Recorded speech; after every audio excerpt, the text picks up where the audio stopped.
miss. What do you want to do tonight? The same thing we do every night, Pinky. Try to take over the world.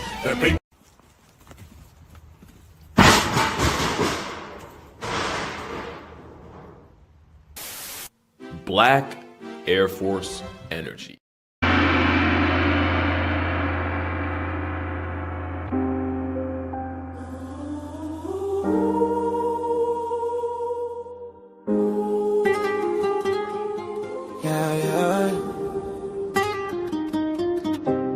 I've been on the moon, rock space-time.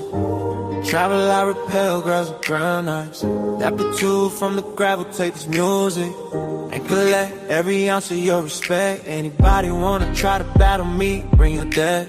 Wish I seen how money hungry fakers just be in your face. As I take a metamorphic shock like a taser. High voltage, just a God is my savior. Here to preserve all the flavor. Yes, rocky like sand and I'm smooth like a gator.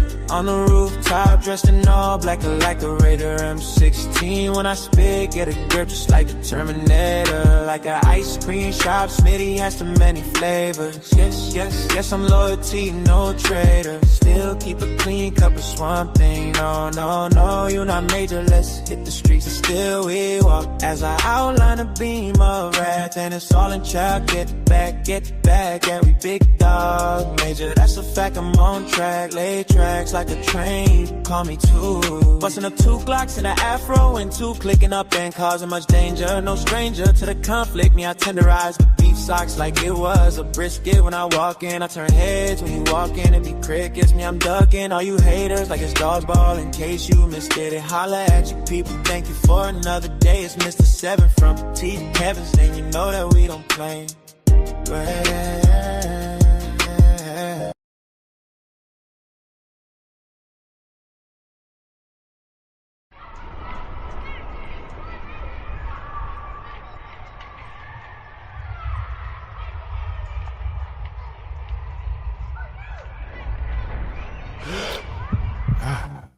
Show starts in 3 minutes. Show starts in 3 minutes. Let's get it. County Kings forever.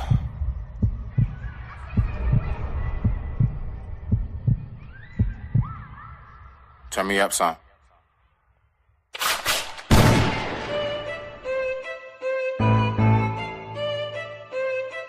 Get money. All right. Get money. Let's go. Look, yeah. It's been a while, but I grabbed my Lone Star, yeah. It's been a while, but I grabbed my look. 1, 2, 1, 2, 1, 2. Go. Let's go, let's get it.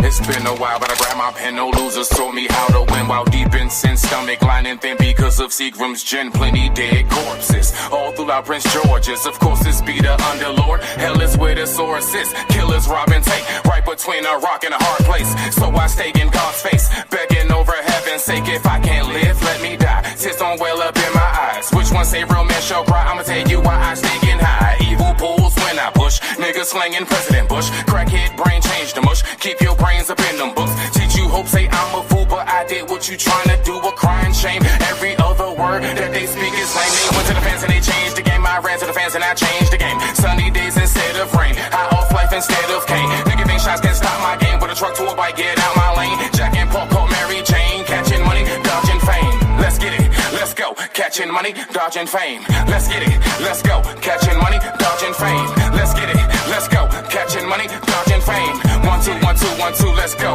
Look, see we pump work like sawed-offs. Go ape shit, crush all y'all. Cupcakes, you so soft, good kill shot, no handball. See me bro with a telescope. Louisville or crack cantaloupes. Box you back into the rope and your fate be sealed like envelopes. And I cheap but no cataracts. Break teeth like a lumberjack. Pimped out, I'm so smack. Go extra hard, don't hold back. Ganked out, what now? Go, nigga, that's our sound. Loud pack with a funnel leaf in that bamboo. And that's uptown. And we cooped up and stay dipped out. That there be the man down. PG niggas don't play neither point gun. We spray rounds. Big shots to my whole team. Baggies in our baggy jeans. Eyes closed off endo. That there be the gal mean. Chicken chumps going ham on the low. You don't want no beef. I don't duck no wreck. Go get your crew. This county king, I roll 1 deep.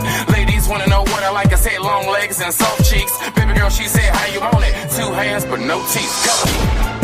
Cause we catching money, dodging fame. Let's get it, let's go. Catching money, dodging fame. What y'all on today? Man. That's my jam, sugars. Oh, go ahead. I'm trying to Sorry. nah, you good, we good. We're gonna be lit today. We're gonna be lit today. That's my jam, y'all. I believe Jen, possibly I outdid myself on this one right here. I outdid myself on this lineup I got for us. I even got it written down in category, how we gonna work it out and everything else. This should be a pretty damn good episode, considering we just talking about nature, but we about to rock this bad boy. I'm trying to tell you. That's good, because I held us down for the last show, and I did. talked so You much did. about dogs that folks were like, "Hey, I learned something today." So I'm glad y'all learning stuff today or on Sundays. Basically, how I went on ahead and set it up, because I got to make this up to my partner right here. Yeah, because for the record again, I have no clue what that was. I just take it as God. God just said not today. I don't know why. Not today, Satan. God just said not today. But I'm basically going to be taking the wheel. I'm going to be steering most of this. We're going to do a quick pit stop at one point. Jen, I got one category that's going to be yours to navigate, and of course, you being the fur mama. And I got one category I'm going to navigate, me being cat daddy, right? And we're going to go ahead and then from there, the rest of the categories we all are included with. Now, of course, we both can enter in on the, the dog and the cat one, but I'm just letting you know I got one specifically for you. So what we're going to do to start this off, first and foremost, I want to ask everybody, how's your weekend been? How's everything going? I pray all is beautiful, all is well. Jen, how have you been, beloved? I've been good. I didn't even realize I took me a nap. Oh, look over here real quick. I took me a nap. Can y'all hear me? Oh yeah, he's already open. Yeah, you coming through. All right, you know how you take a nap and you sleep long, you sleep and you be like, well, dang, that was good sleep. It wasn't even that long. So hey, that's I ain't been the gonna most lie. exciting thing. I've been resting and chilling and relaxing. Hey, and look, that's why I'm like extra amp. I mean, I am naturally high voltage, but I actually did get me a good rest. And you know what I did? As soon as I got up, I drank me some cold water and orange juice. I don't know what it is about water orange juice. When I first went, it's something that it just gets me there. Now, if I don't have orange juice, I need a Gatorade. I literally buy Gatorade for when I wake up in the morning. That is literally. You know what? That's crazy too, because I could drink orange juice all day, but in the morning, when you said that, it triggered, because I could drink orange juice all day because I like the way it tastes, but I also realized sometime in the morning I need like the orange juice to wake my body up, and I've never heard no one else say that until just now. Orange, and I'm not a weirdo. I can feel it. Like I literally feel it. Yeah, I can feel it going. Yeah, see, boost. I can feel right. Okay, see, I'm not a weirdo. See, because I'm like, I can drink orange juice all day, but in the morning, and then my family be mad. They be like, I'll be like, why y'all drink the orange juice? I need that in the morning. They be like, what? In the morning, I swear, I need it. I need it in the morning. I be mad when I don't have it in the morning, y'all. I be needing some. Yes, they be like, drink something else. I be like, there's nothing else to drink in the morning. This orange juice is for the morning. I don't understand y'all. All right, we're weird, guys. Welcome to our weird world. All right, so we're trust me, what I got lined up tonight. It's about to get even more weird. And yes, everybody who submitted your name. The list is right here. Every single name, my bad. There you go. Every single name is on this paper. I got every single one. If you could, oh shit, that wasn't even the right sheet. My bad. It's right here, y'all. My bad. You see that? Look at how many names I got. I'm gonna tell you, Beans. A lot of names. Okay, so Beans gonna submit a name too. I'm gonna ask Beans what did he want to name. You gotta submit it. Submit it now. Listen. Do this. Type it in the back chat. Type it in the back chat. And I'll write it down. Okay. And of course, we're gonna yell out Beans' you know what I'm saying, contribution and everything. You smell me now? There we go, man. What's up with the family, man? Shout out to everybody. I see y'all in the building. Hey y'all, hey sugar. Shout out to everybody coming in the building. I love this, man. So yeah, listen, just in case, if you still want to put in a last moment request, you still have about 30 to 45 minutes, because the revealing of the name of our new mascot for our show is going to come about the third segment. Okay. All right. So let's go ahead and get going. Jen, let's go ahead. You know what? I'm going to kick it off. All right. And then we're going to get to yours second. So we're going to start with mine first. We're going to start with my category first. All right, because I am Cat Daddy in the building. It is Cat Daddy in the building. Okay, now. So this is what we got, right? What I went on ahead and did was, you know, for people that just in case, you know, maybe one day you just might come across a couple extra bucks, and you might come across a couple extra bucks, and you might say to yourself, you know what? I actually want to get myself an exotic pet. So Cat Daddy got you. Cat Daddy got you. What we're going to do is we're going to take a look at all the exotic cats that exist that you are allowed to own, and which ones are the best to keep as pets and which ones aren't. So let's go ahead and look at what we got right here. Let me just share this screen and let's go ahead and get it kicked off. And with that being said, hold on 1 second. There we go. I digress. My mic is muted. The time right now is 7:40 p.m. East Coast Standard Time. And I thank you all so much for tuning in. I see you in the back chat, Jen. All right, let's go ahead and get it. This isn't your ordinary cat video. Today, we're diving into the world of the wildest looking, rarest, and most exotic felines that you can actually keep as pets. From cats that look like miniature leopards to others that pass as creatures from a fantasy film. Get ready. These are the 10 most exotic cats that you can have.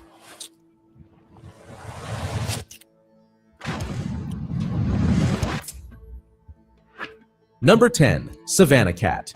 Part African serval, part domestic cat. Oh, and Jen, when you see the one that you yourself will be like, you know what? I think I would want one of those. Go ahead, let me know, and let's talk about it. Now, I ain't gonna lie. I got mine on the list, but I ain't gonna tell y'all. Yeah, I'm gonna wait for it to pop up. This hybrid is tall, sleek, and fiercely athletic.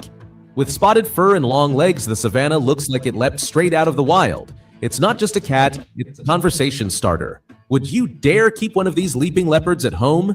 Number 9, Chauzy. Ever wonder what happens when you cross a jungle cat with a domestic feline? You get the Chauzy. It's long, lean, and built for speed. Now I want you to look at this. You know what's so beautiful? Yeah, look at how it really looks like a tiger. lioness. Yeah, Yeah, it looks like a tigerish little, lion. It don't have a regular yeah. cat face. It don't. It doesn't. don't. Look at it. Look at his nose. It looks more. like a. Yeah, he looks like a panther or. That's kind it. of Cougar. Yeah, Jaguar. Cougar. Jaguar. Jaguar, he's he's in that family. He looks like he's in that family. Absolutely. And that's Isn't a whole it, like, cat to keep at your house? Yeah, they're exotic cats. These are literally I know exotic cats that are bred, and they are very expensive. But let's go ahead and get to it. Its exotic lineage means it thrives on activity and mystery. It's like having a tiny panther stalking through your living room. See? Number 8, Snowshoe. Born with white boots and sapphire blue eyes, the snowshoe is a living contradiction. Sweet.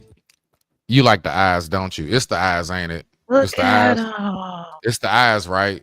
It's them eyes. Look at Yet striking. him. A blend of Siamese and American Shorthair, this cat is both elegant and playful. It looks calico. It feels Look calico. at it. It looks Siamese. Yes, it does. Yeah. It's like a tuxedo-wearing troublemaker with a heart of gold. Number 7, Cow Money. Once called the diamond eye cat of Thailand, the Cow Money is pure white and often has one blue and one gold eye. Royalty kept them hidden for centuries. Hold on, real quick. What you say, Knight? What'd you say, Nidus? Because Nidus put his Nidus put his daggone. I ain't gonna say what. All right, so listen, you can have more than one. I'm still gonna say your other one. I'll just add it. What's your name? Rabbit Peeps. Rabbit. I gotta write that down. Hey, look, Jen. Wait till I read these names off. We're not gonna call him. His name is Peeps. I'm not Rabbit Peeps. Okay. Name the rabbit. Oh, just Peeps. Yes, just Peeps, Okay, not Peeps. Rabbit Peeps. Like that's like. Peeps. Yeah, I was laughing because I'm like, we're not gonna call him, hey, Rabbit Peeps. No, we're gonna just say Peeps. Okay, I got you. All right, I got it. All right, Peeps Peeps is on the list. Cute. Yeah, it's like a marshmallow. Oh, because he's Okay. white. Oh, good job, Nightish. Oh, Let's get it. Okay. Let's get it. We're gonna have some fun tonight. I'm telling y'all, this is gonna be a fun show. It's gonna be interesting. So yeah, you're basically adopting treasure. Ever seen a cat that glows like moonlight? Number 6, American Curl. You'll recognize it instantly. Those ears curve backwards like Look at little his horns of ears. curiosity. The American Curl isn't just How did they engineer How that? does ears do that? I believe they had to have been clipping them ears. You know how we like trim tails. Make a bow-legged dog. Some dogs are half flop, like Beans. Beans, you can make Beans have the sharp ears. All you gotta do is get them clipped. Lies you tell. Go ahead. I Just understand. rare, it's friendly and people obsessed. Its ears may curl, but it'll curl right into your lap too. Evolution just had a little fun with this one. Number 5, Bengal cat. It's the house cat that wants to be a leopard. Bengals have glittering fur with rosettes and a wild edge to their spirit. I'm not gonna lie, that's sexy as shit, bro. You're not gonna tell me that is not, bro. Imagine if you was able to walk that jump through the park. That is going to be a conversation starter. I promise you. They're climbers, jumpers, and full of energy. Who knew the jungle could fit into your living room and still purr? Number 4, Lycoi. Nicknamed the werewolf cat, the Lycoi is partially hairless with patchy fur and a haunting stare. It does look like a lichen. It does look like a lichen. Yes, he looks like a whole werewolf. It looks like it crawled natural, but it's all natural. Don't let I fool you. It's actually perfect for Halloween.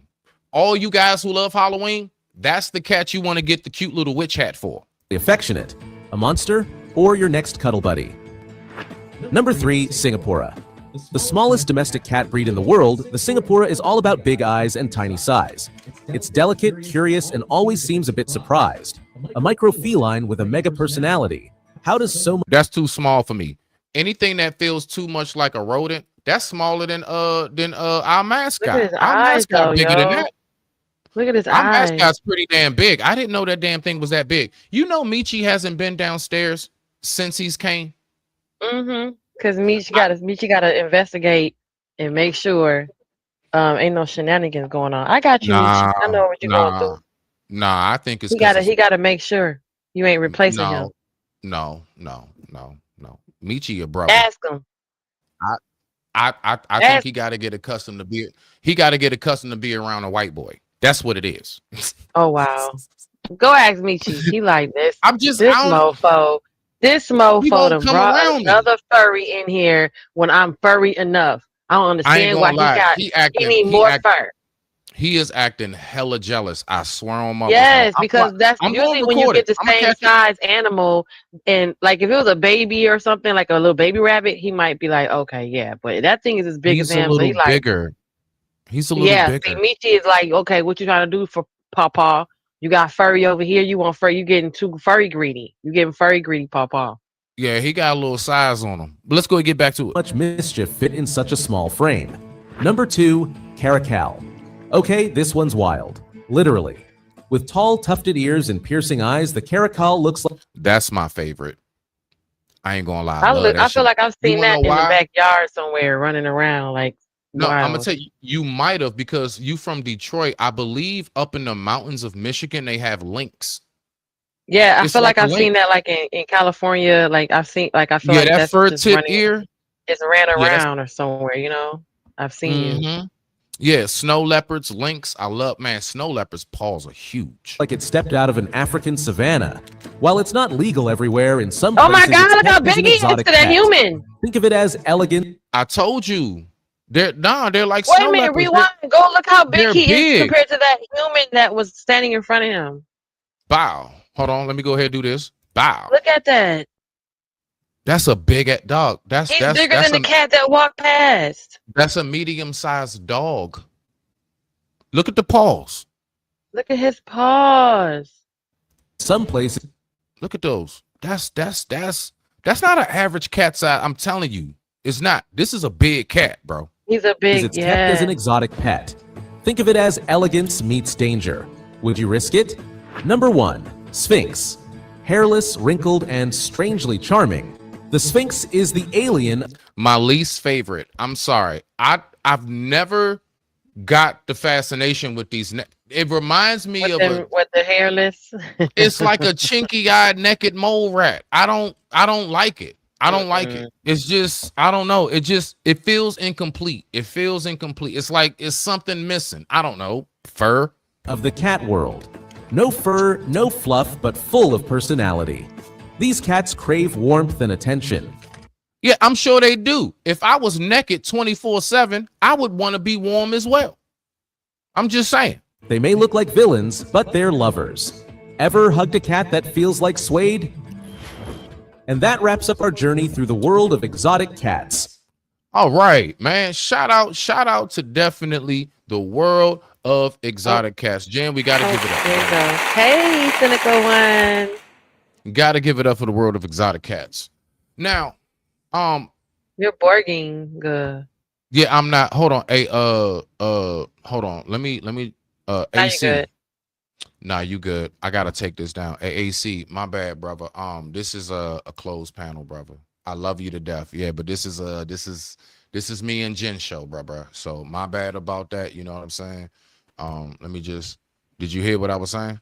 Nah, I heard you good. Go ahead. Much respect. Hey, How thank you you so doing? Hey, much, bro. sugar. What's The going next on? time I open up the pen, I'll let you know. But yeah, when we do the nature show, brother, this is our duo. This is our duo. All right, all Much right. respect. Much respect. All right, Jen, let's go ahead and get back to it, man. Shout out to my man ACOG coming in the building, man. Shout out to AC. Yeah. I appreciate you, Chop, always. Nah, for real, because, man, Chop will come up to the panel. Chop will come chop it up with your boy, man. So shout out to my dude, man. Shout out to the native. Let's go ahead, Jen. We're going to go ahead and get to your section. All right, now. So let's go ahead and get to Fur Mama. So, Jen, we're going to be talking about a certain breed of dogs, all right? So just like we talked about exotic cats, all right? We're now going to go ahead and shift it. We're going to switch over, and let's pull this up right here. Jen, you are going to navigate this segment.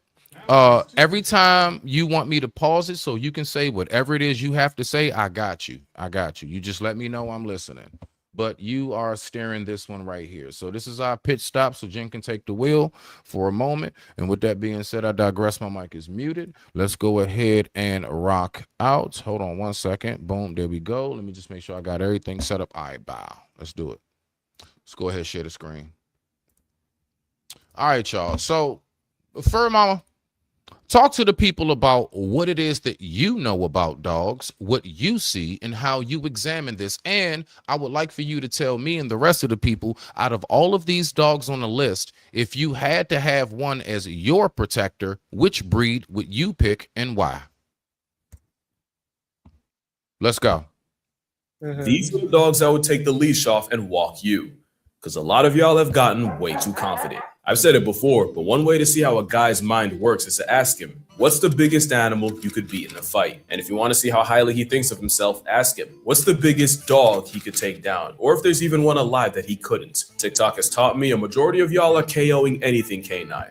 Allegedly. Now, in their defense, there's over 350 breeds of dogs, and the average man is bodying most of them. Dogs are built for friendship, some quite literally, and they're descended from a pack hunter who really isn't about the one-on-ones. Plus, dogs have one real way of delivering damage, and unless they have the size to make up for it, most dogs can't go band for band with the average man. The thing about size. Oh! Some canines are big enough to take you off the registry. Once dogs hit... That's a bear. That's a That was Tibetan a- Mastiff. Yes, that's a bear. Some canines... Is it Okay? Once you reach that, you're now in the stage of grizzly. are big enough. No, that's a puppy. Once dogs hit that 140 to 150 pound range, they go from a loud inconvenience to something whose free will could potentially put you in a dirt motel. Bigger than that, and you got the kind of dog where every breath you take is by his blessing. Real quick, this isn't to demonize any breed or inspire you to test your luck against your dog. And also, don't take this too seriously. I know Fantasy Fight Club loves hills to die on. But first, we got the Kangal Shepherd is a Turkish Fido flex bred as a livestock guardian dog against jackals, wolves, and bears. Males on average get from 110 to 150 pounds, but ask around. Someone will tell you about their 180-pound attitude adjustment. An important distinction is that these aren't herding dogs. They're guarding dogs. The canine insurance policy pretty much are part of the herd, and any predators that flock around very quickly find out. Kangals... How do you feel about the Kangal? I like the Kangal. You have to be. I spoke about the last show that I did by myself. I talked a lot about dogs and just like overall respecting the breed. That's why I keep Right. making sure that I say that over and over again. You can't emphasize this any more than respecting the breed and knowing your breed and researching your breed. So if you do that, you'll find that certain breeds, you'll run across the Kangal, you'll run across the Tibetan Mastiff, and you'll realize, or the Malinois, and you'll realize how their habits and their character, and you'll realize their temperament and whether or not it's good enough for your family or for you to own or for you to have on your property or whatever. But that's one of the reason why I always say that is because of dogs like this, like the Tibetan Mastiff, like the Kangal, like the Malinois. You know, where those dogs they're highly dangerous if you don't respect the breed and train them and condition them right. Right. So let me ask you this. Go ahead. So let me ask you this, all right, for somebody who may be wondering. Somebody's like, man, I want one of those, but they live in an apartment. What would you say to that you can't have person? one. And they say, well, why not? I got a 3-bedroom. Because of the size of the dog and the space that the dog is in. Their dogs are not like fish. Fish grow to their capacity. They go to 1/3 of the capacity of their environment. That is true. Well, they're not your dog's not gonna be small because you live in an apartment, and then when you get a house, he's gonna get a little bigger. He's gonna grow up, and then eventually he's gonna be a big old bull in a china shop. He's gonna be tearing up stuff because or he's gonna be problematic because he needs to have enough space to move around. Apartment might be good enough for a temporary situation, but again, respecting your breed, respecting your dog, respect the temperament, and realize certain dogs do not do well in certain environments. You don't want to live in Arizona and own a husky. Come on, guys. So, you know, be realistic. So he's not going to make it. You don't want to live in Alaska. He needs land, and he needs with a hairless cat. right. And I don't think most people that's northern of Alaska going towards Antarctica wants to have like short hair dogs. Well, typically you probably wouldn't be able to get one out that way because of the. You see what I'm saying? The weather. So though, you know, you're probably going to run across dogs that have a higher, you know, that keep themselves warm, right? So more density of fur. That's where you would have your huskies and so on and so forth, right? Even a German Shepherd, right? But I wouldn't bring a Doberman. I wouldn't bring a Doberman to northern Alaska. Nah. Yeah. But anyway, let's go. I agree. Will defend theirs in any situation. While the Salamandra Cerberus prefers intimidation. Tell me when you want me to pause it. It's on you. They'll catch a clean body if it gets there. The catch is, since Kangals are built to defend the defenseless, they're unironically really good with children. But with a temper. Beloved, what does this mean? That's on your end, Jen. What does that mean? Is that, hold on. You're Borging. I'm Borging? The video was like, just come back out and come back, like the video. Sometimes you have to like take it down and bring it back up. Just refresh it. It's right here. No, I said, what does this mean right here? This comment I pulled up. What does that mean? Black Lexicon, what does that mean? Like, I'm just saying, let me know if that's something bad or whatever. I don't know. What does that mean? You turned off the YouTube feed? Lexicon, my show, I had to end my show, but we came back up. So that was my show and came back. Oh, that's what he's talking about. Okay. All right. Yeah, let's get to it. I'm back up though. Go back over to my channel. I'm still up. Make sure you like, comment, guys. Okay. You ready, Jen? You ready? Just making sure. Obituary. Apparently, some Kangals have snapped at their owners for getting too close to their own sheep. Yeah, With Kangals having the strongest bite of any dog at an alleged 743 pounds per square inch, a snap from a helicoptering horsehound hits much different. They're so protective, they even protect some of the predators they were hired against. In Namibia, ranchers and cheetahs share an area code. And in a world where a dead cow can set your entire family back, many cheetahs become chalk outlines in the name of asset protection. But having Kangals and Anatolians on site, which as far as I understand are Americanized Kangals, the cheetahs get run off by canine conflict resolution before the ranchers have to reach for a permanent solution. The Kangal option actually reduced cheetah trappings and killings by 80%, and in some places, they're providing the same deterrent service to wolves. So all in all, they're still a good dog, just not for everyone. And not just because they need space, experience, and most importantly, a purpose. They need discipline, because gentle parenting means Turkish Tank rips your arm out of the socket the first time he sees a squirrel. This fluff. It's messing up, Jen. It's playing. It's playing? Yeah, it was just it was just Okay, playing. okay. Because I'm looking on my end. I told you I'd be looking at my phone, so I'm just making Oh, sure. you're a few minutes behind. So when it starts borging, I'll say something. All right, let me know. I'll Okay. say Michi. Michi be a code word if it's borging.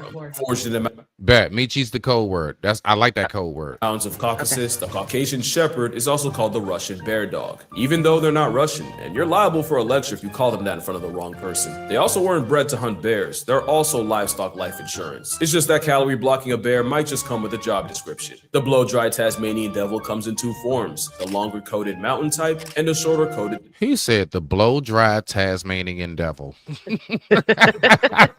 Bruh, his jokes be almost step version. The mountain brand are the big boys, and usually the ones that can get to over 200 pounds. Hold on, bro. And I promise you, you are not. Did you see that? Can you imagine? What the? Are you serious? Yeah. And you know what? He doesn't look like he's a small guy. He looks like he probably might be, you know, average, maybe close to 5'10", 6 feet, whatever, decent sized guy. Look at how.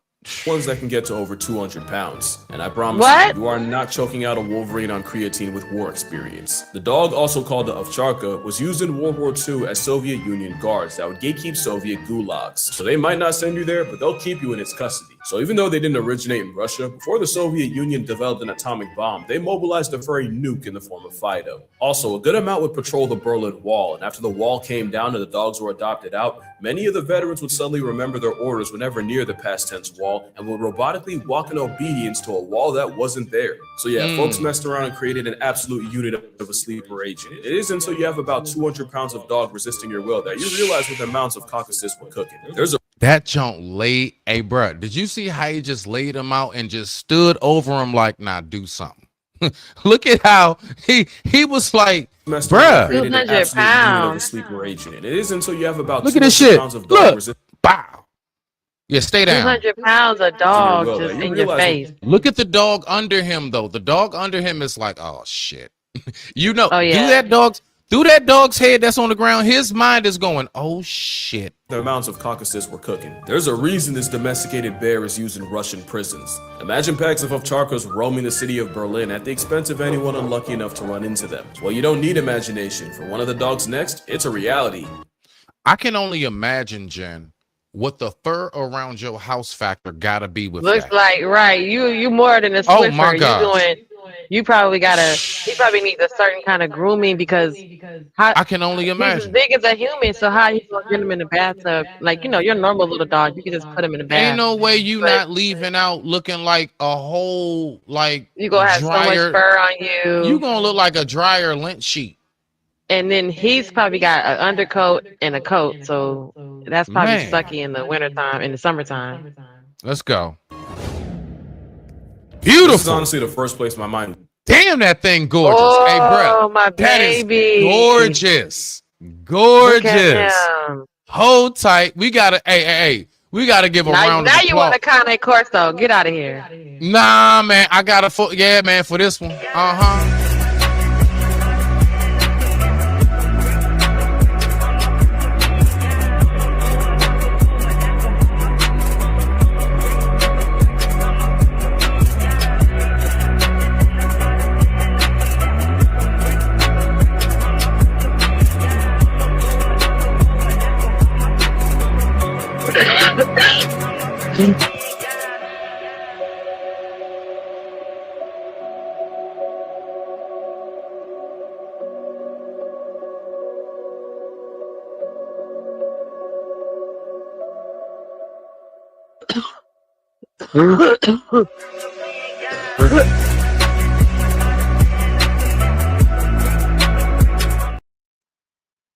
I'm sorry, that thing was sexy.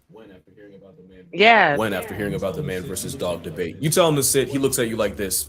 What is your next move? Diacujo decides to climb on your couch where he knows he's not allowed. What is your vehicle of retribution? I pray it's not a rolled up newspaper. He's gonna make you a small section of the next one. Latin is like a linguistic black light that tells the full story of a word. When you shine it on Cane Corso, Canis is dog. I can see right now, that's that dog.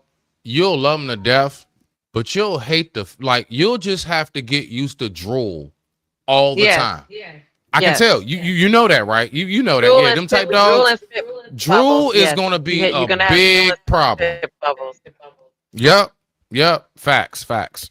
And Corso or Cohors But refers to Cane guards, Corsos, specifically a but Cane military Corsos, guard. they don't salivate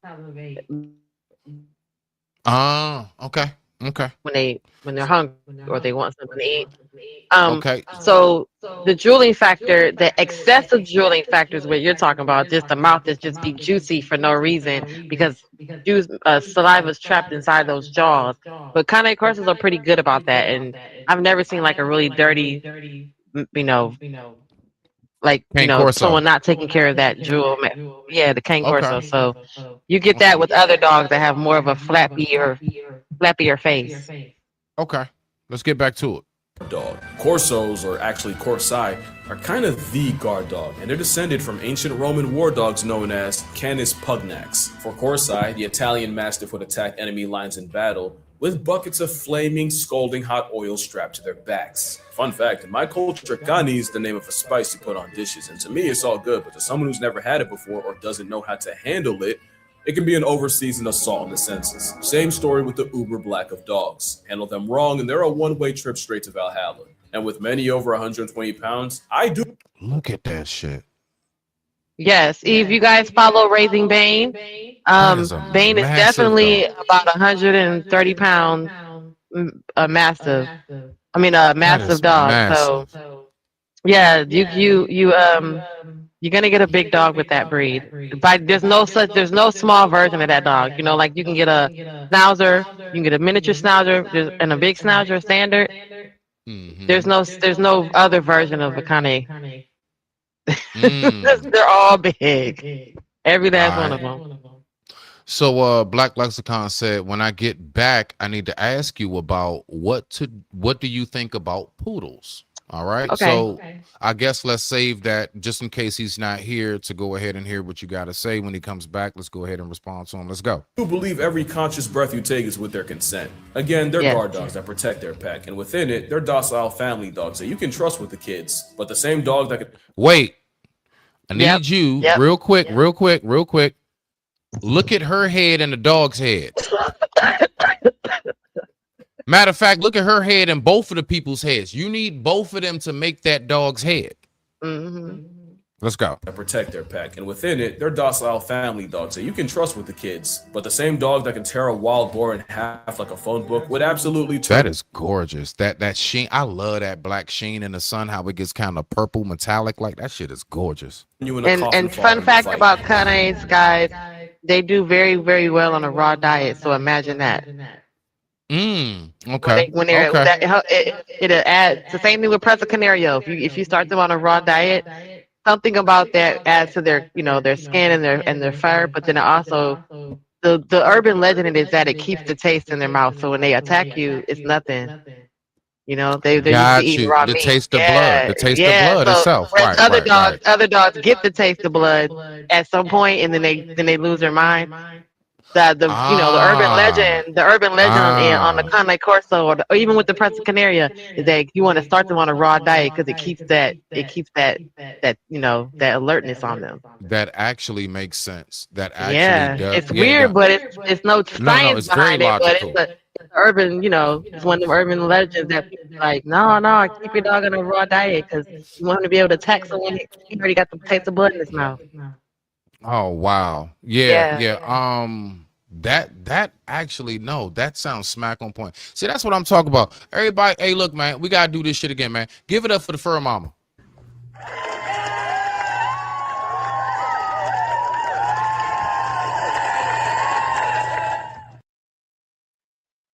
Oh, now you need to know something about dogs. I'm telling you right now. Holla at my folks, man. Holla at our peoples, bro. This might be the most underrated dog out here. First time I saw one, I genuinely thought it was a customized Cane. And while they look similar, at up to and often over 140 pounds, the Presa Canario somehow tankier than the canine Italian stallion. Don't get it twisted. The Spanish Mastiff off the Canary Islands is 404. Hold on. Bruh. Yes. Look at this shit. And look at her. Look at she just holding them like, come on, Bauer, come on, Clarence. No. They're holding her. Okay. That's not. No, they're walking her. She's not walking them. They're telling her where they're going, and she doesn't have a choice. He is. That's AI. That's crazy. That's AI. That's crazy. Nah. That ain't no AI. Nah, we gonna stop that. That's an actual dog. That's an actual dog size in comparison to that human right here. Boom. That's her size. The human. Look at this shit.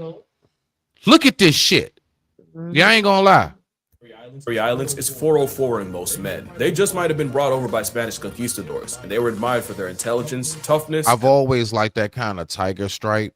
That like Brindle. Yeah. That boxer, all of that. Now you know that's a mama right there. See the nipples? That's a mama right. Wait, that's a so mama that right there. that fur pattern on a dog is a brindle, but on a cat it's a Bengal. It's not a Bengal. Really?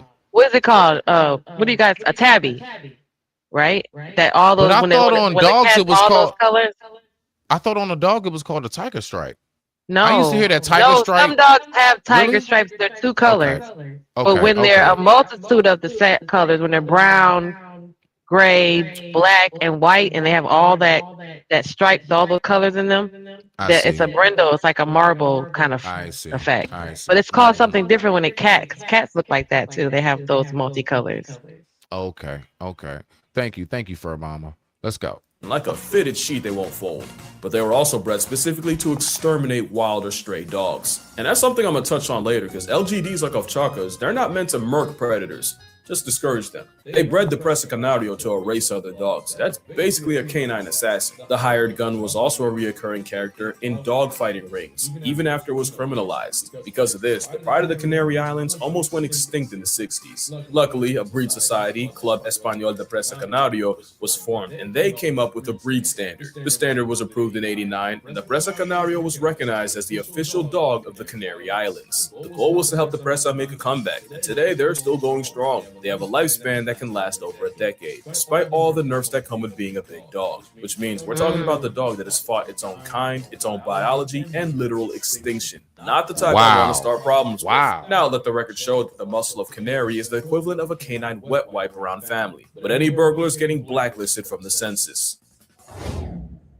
Yeah. A zoo in China caught heat for trying to pass off a dog as an African lion. Oh, it didn't last long, and they were for sure wrong. But when you squint at a Tibetan Mastiff, you see their inspiration. This Wolfie Mammoth is one of the oldest dog breeds alive, and they were used. You know that picture is in a real Asian zoo.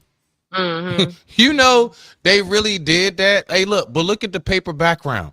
This looked like look. I done seen prison pics that got better background with champagne glasses and bubbles and shit. Mm-hmm. This is what, and they tried to pass them off as lions. They got big ass chow chows. But yeah, let's go ahead and listen about this dog. It's one of the oldest dog breeds alive, and they were used to protect Buddhist monasteries and Tibetan monks from apex. I ain't gonna lie, I would love to have one of them, but I can't front. That's gonna have to be a strictly outside dog. I would have like a full-fledged like shed pen. Like it would be like a full-fledged like small house for it. It would definitely have more than enough room, different chambers and everything. That's not coming into my house. That's not getting on my couch. That's not getting on my couch. I'm sorry. No. He gonna be inside with you chilling. No. Usually they're not. And the crazy thing about it is the big old dogs that look so scary that can tear a boar in half and confront a bear. Literally would like sit on your lap. The most gentle. Yeah.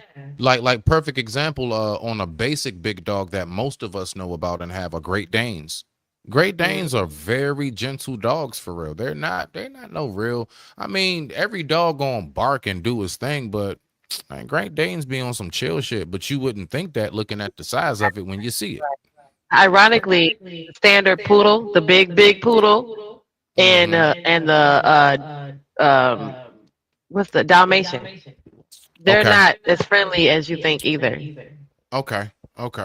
You think Dalmatians are friendly because of how we've been indoctrinated by Disney and everything. The movie. Yeah, and the fact that they're fire dogs, but they're also fire dogs. They're not afraid of running. They're a little bit aggressive. They're not just so sweet because they're looking for their 100 puppies. And then the same thing with poodles. You know, our concept of a poodle is because it's so cute and it's got little paws and its little, fluffy brown tail. But a standard poodle, a big one, they're not nice. They have attitudes and they don't really, care to be around a person. So yeah. I see what you're saying. Okay, nah, facts.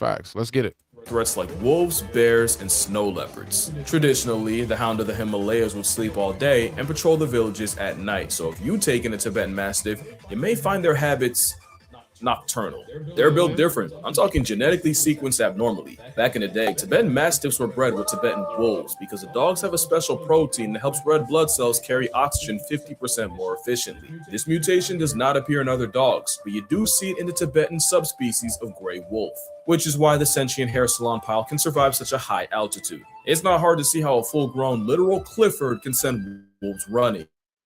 Mm-hmm. And that's what I wanted to mention. These are guardian dogs, not attack dogs. They don't want you dead, necessarily, just gone. They're not out here looking for smoke, and if you have one, you'll find the most dangerous thing about them is the constant slobbering can be a slip hazard. But there's Michi.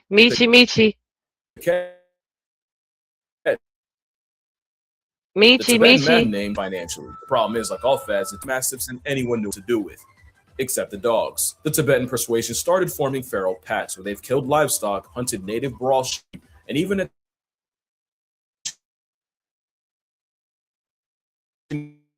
Michi. leopards, bears, and now even humans. Now we've got thousands of feral Uber dogs roaming the Tibetan plateau, making life air.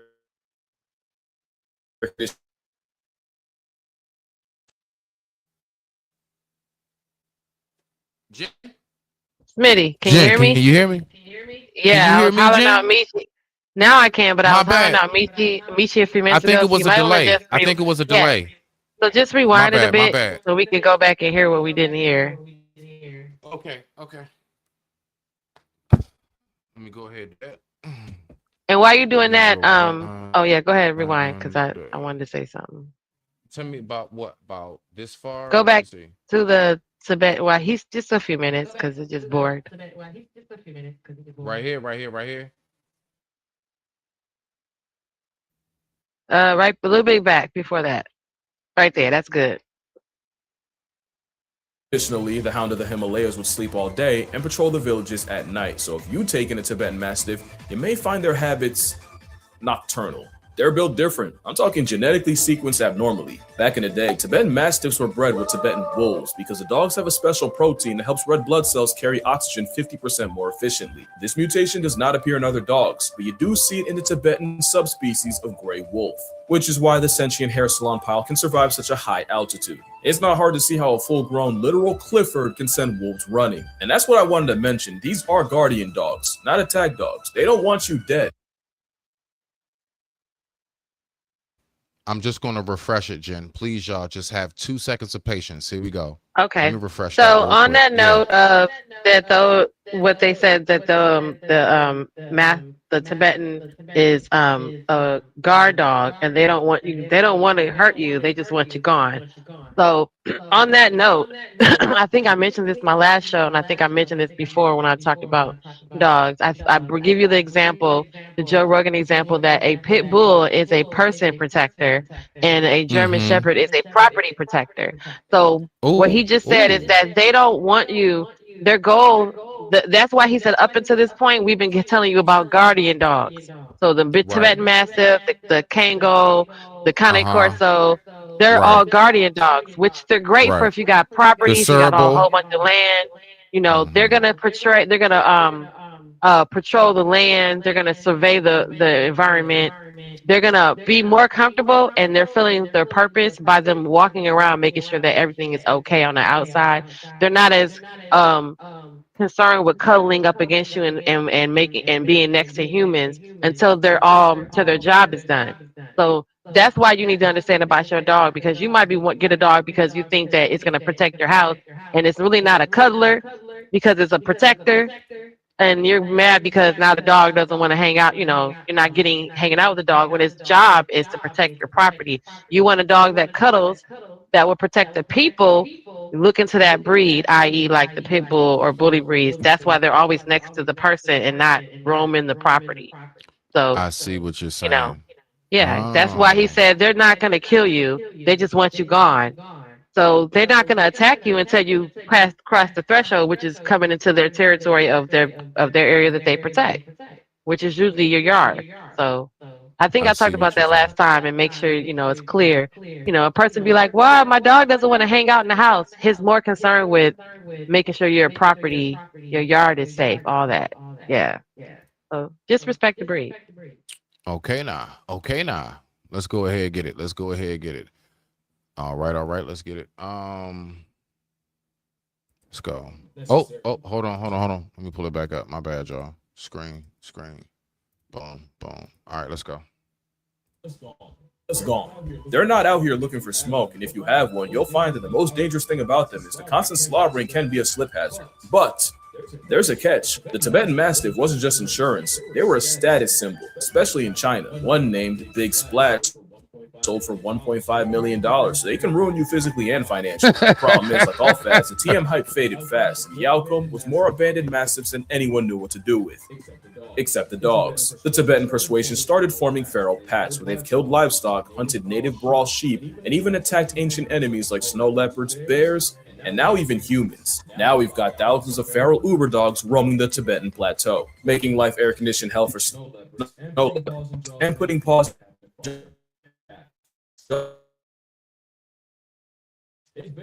But I've never.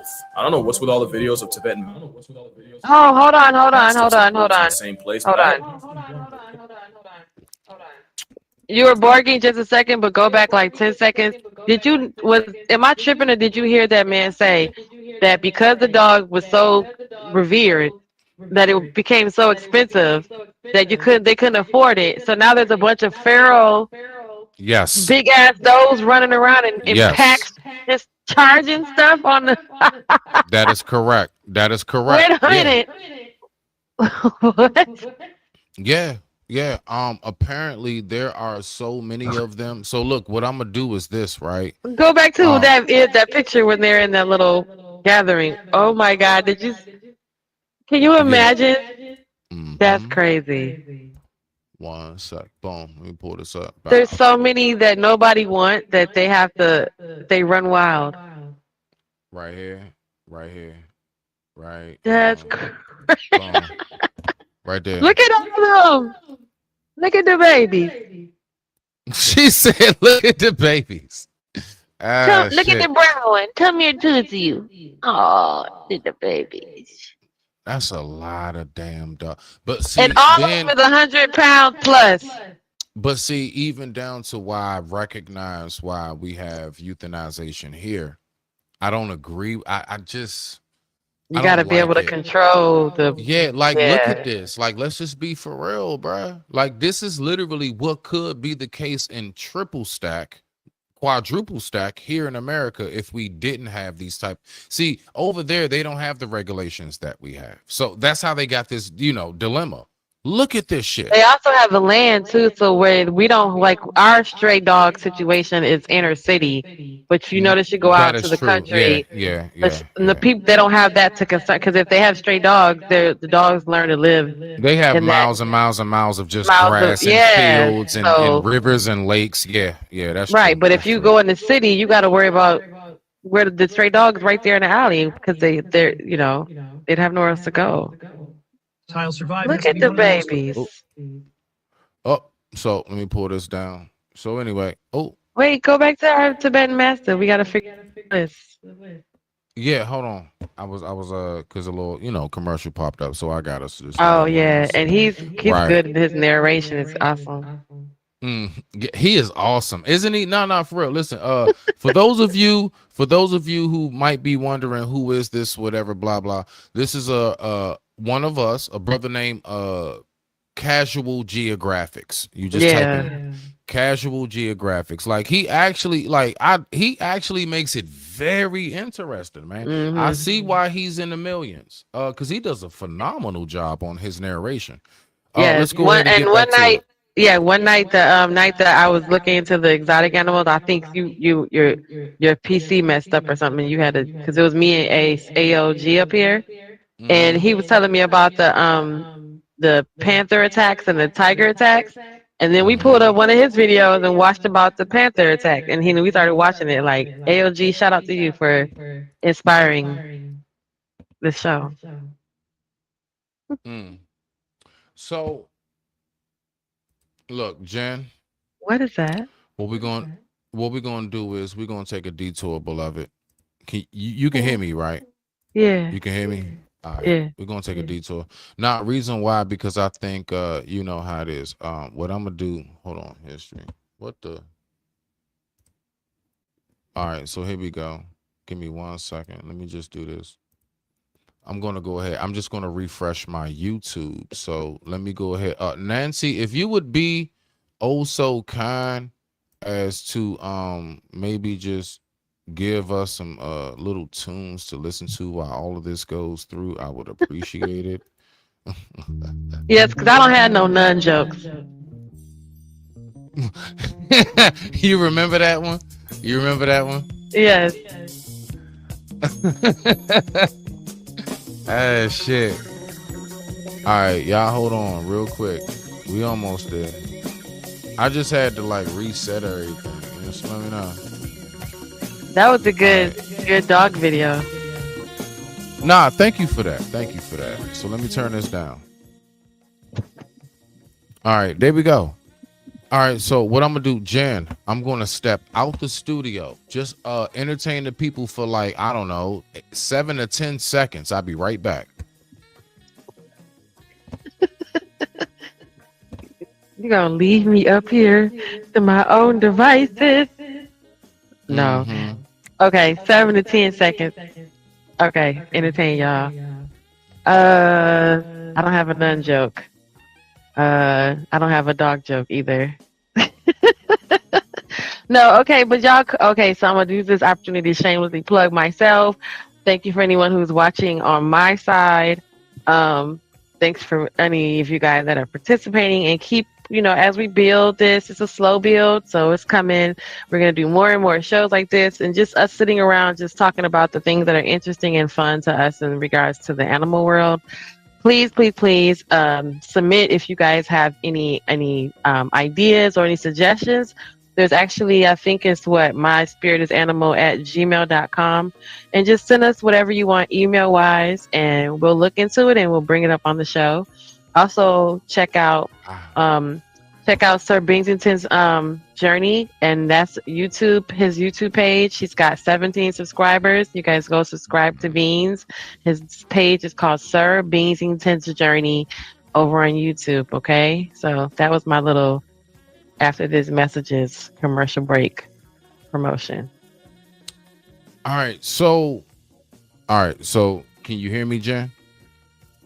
Yep, you're good. Okay, I'm good. Nah, just making sure. All right, y'all. So now things are about to get real wild. It's about to get real wild. And yes, after this segment, we're going to go ahead and we're going to get to the names. All right, y'all. So this is our segment before the names. All right. Let me see. What is... Hold on. Let me see something here. All right, back. So what I want to do now at this point is I want to go ahead and pull this video. Oh, shit. Babe, can you come get the rabbit? It's behind the bar. You didn't mute yourself. Yeah, nah, he didn't. Oh, shit, I didn't. Oh, shit. Sorry. You done yelled the baby is behind the behind. No, I did. The baby, come get the baby. He's behind the bar. He getting out and moving around. He like, y'all don't have a name for me yet. I'm about to get out here. Oh, let me see him real quick, babe. My phone. He said he's very upset. Hold on. Oh, was I loud, babe? All right, y'all. So in a moment, we're gonna go ahead. Oh shit! See you knocking over stuff. We got our buddy. It's a lot happening over there, huh, Bean Bean? Yeah, we got our buddy here, and we gonna. You want to say anything? I forgot rabbits don't talk. I forgot. Anyway, we're going to get to that in a minute. Babe, come get him. Go that way. Go that way. Babe, he's going behind the bar again. He's getting out of here. Like he keeps going. Oh, my phone fell on the couch. I'm coming, Beans. Okay. That's what happened. My phone fell. Okay. Got it. Yeah, he stays behind the bar. He knows where the good stuff is. All right, y'all. So, all right, Jen, we're gonna go ahead and get to this. Jen, this is where it starts to get really, really wild. Wild. Now it's getting wild. It's about to get wild, Jen. So now don't promise me a good time. So now what we about to do is we are about to get his ass. I'm just gonna chase like a whole child. And he running probably. I can just imagine her trying to catch him. He's like, He's like, not today, Satan. Because yes, I can just imagine. Right, so, he just hopping his little fat butt out of here. Jen, now you know where we're getting ready to go. You know we're getting ready to go, Jen? Where? To Funky Town. We're going to outer space, ladies and gentlemen. That's right. We're going to go to the space with animals. We're going to space. Jen, this is where it gets wild, but it's going to get even wilder soon. All right, so here we go. Now we're going to listen to this segment that speaks about how NASA science has sent different animals into space. And what was the results? Yeah, and these animals, they sent the fur babies into the outer moon, man. All right, so let's go ahead and check this out. Let's see what we got. I'm praying to God about astronauts who've gone into or returned from orbit. Each such flight is a test of strength, a huge risk, defying the laws of physics. But humans aren't the first living beings to have been in space. The real pioneers were animals. Different creatures, from mice to monkeys, opened the door to the stars for humanity. But hey, Michi, pause. Scientists don't like to talk, and it's not. Okay, you hear me? Can you hear me? Yeah. Okay. You I'm on your page. I think on your vertical, you got the StreamYard link up there. I'm about to hit it because I'm about to take Beans out because he's got to go for a walk. So what you got to do? Hold on. I'm gonna let the video just play while you transition. Right. So leave this one up and then bring the other one up, and because that's also gonna be me. Okay. I got you. Okay. So just go ahead and then you got the other one, right? You got the link in the on the vertical side. So I don't know if you still see it. All right. Because I think I just hit it. So okay. Right. I got you, fam. I'm looking. All right. Reason. In this video, you'll learn the fate of the real first cosmonauts. You'll find out what information is usually suppressed and the reason for this secrecy. You'll find out what actually led to successfully sending a person into space and what the true price of progress is. Progress that's measured in the lives of animals. A duck and a rooster were sent up in a balloon. Every single one of the participants in these experiments survived. In general, that's nothing surprising. But let's move beyond the era before the airplane. We're interested in space. The first living creatures specially sent into space were common fruit flies. They traveled aboard an American V-2 rocket and returned to Earth alive. The overload didn't hurt such tiny creatures. And then 2 years later, a monkey was sent into space. It was necessary to study the effect of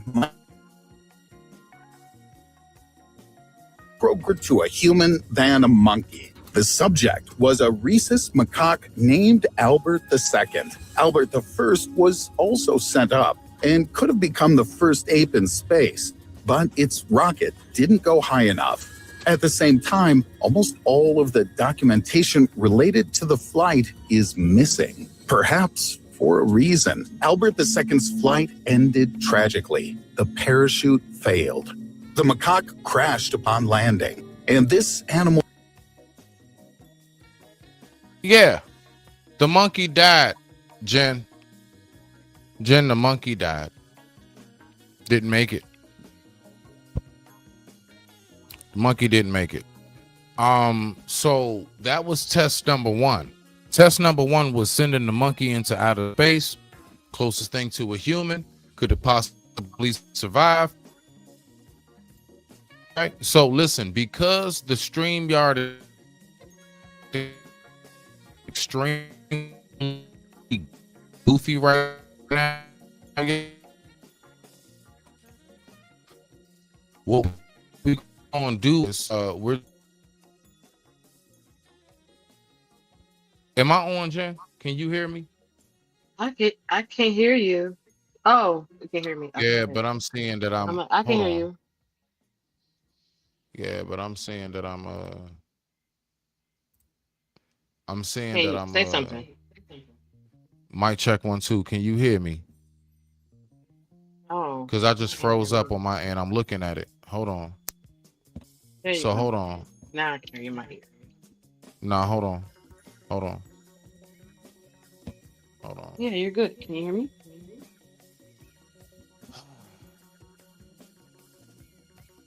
Can you hear me? Can y'all hear me? Yeah. What do you say? His thing is messing up. Okay, I guess I'm up here by myself again. All right.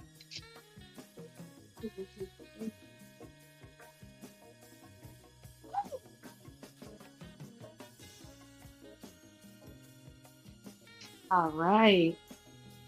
Take puppy potty. Okay, so since I'm up here by myself and he's taking a break, I guess I have to talk to y'all. Come on.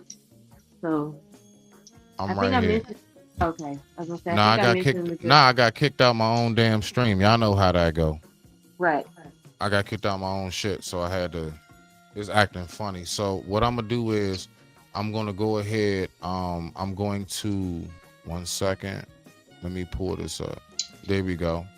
Let me pull this up, and I'm gonna see if it actually plays okay. If it don't, everybody, I'm gonna put it in the background, and then I'm gonna go ahead and just like pull it back up here and there so we can get the visuals as we go. But it would be best if we just listen to it. So let's just go ahead and get back to radio mode. All right, we're gonna go on radio mode. Let's try it again. Wasn't the only victim. At the time, scientists tried sending apes into space quite often. They were implanted with different sensors. The animals were given a sedative before launch. The mortality rate among monkeys at this stage was very high. About 2/3 of them died on missions or shortly after landing. Now, imagine these numbers for launches involving people. The first mouse in space also turned out to be a sacrifice. The V-2 rocket it was flying in crashed. Other space mice were also unlucky. Few of them could have expected to live long and happy lives, but this was only the beginning. On the 22nd of July, 1951, the Soviet Union launched a rocket to an altitude of 101 kilometers, or 62 miles, with dogs named Tsigan and Dzik on board. These were the first superior animals. Now they sent the fur babies out to space, Jen. All right, Jen, you remember the show Homeboys in Outer Space? Yeah, I didn't hear any of that video. I don't know what's happening. I hear your background music, but I don't hear none of that video playing. You don't hear none of the video? I didn't. I could see it, but I didn't hear it. You can't hear it? I hear the back. All I hear is your background music. Hey, hold on. Let me go here. Hold on. Sometimes you gotta, that happens. Sometimes you gotta take the video down and then bring it back up. Like let it reload. Nah, I could have. Nah, it was looking smooth on my end. I can see it. Sure? It was fine. I just can't hear anything. I heard your background music. Okay. All right. So let's go ahead. Let's pull this back up. Let's start over on this one. All right. You ready? Tell me if you can hear this and if it's smooth. For 62 miles with dogs Sigan and Dzik on board. These were the first. So these are the first time they sent dogs into outer space. No. Fur babies are in that ship in outer space. Let's go. Superior animals to survive such a flight. Information about these dogs was kept in the strictest secrecy for 40 years. Only then did it become clear that because they knew all the fur mama ancestors was going to pow on and dog pow the shit out of them. They knew that. Dzik only lived 1 week after he returned to Earth. He died on his next mission. Sigan was more fortunate. He lived another 10 years. But there was a trip to orbit ahead, and this one was fatal. An ordinary stray dog named Laika became the first animal to enter the orbit of our planet. At first, she spent a long time in the onboard mock-up, and before the flight, she also underwent an operation to implant breath and pulse sensors. Nope, not today. Sorry. That's so crazy. They sent the fur babies to space. I remember Laika story. I remember the Laika story. You do? I don't. That's I'm listening. No, that's the first dog that we know of to actually go sit in orbit. Yeah, and then we knew that was actually in rotation and up there and trying to see like how long and it would be able to survive. I remember that like being part of information. I didn't know that. Nah, you know something I don't know. You know something I didn't know. For real, fam. I didn't know about this until I came up on this video. Let's go. Oh no, the other two dogs I didn't know. Oh, to Earth in orbit. Wait, what you say? My bad. The other two dogs before that I didn't know, but the Laika story was famous, kind of. Oh, okay. Let's get it. About 7 hours after launch, she died. This was due to overheating and tremendous stress.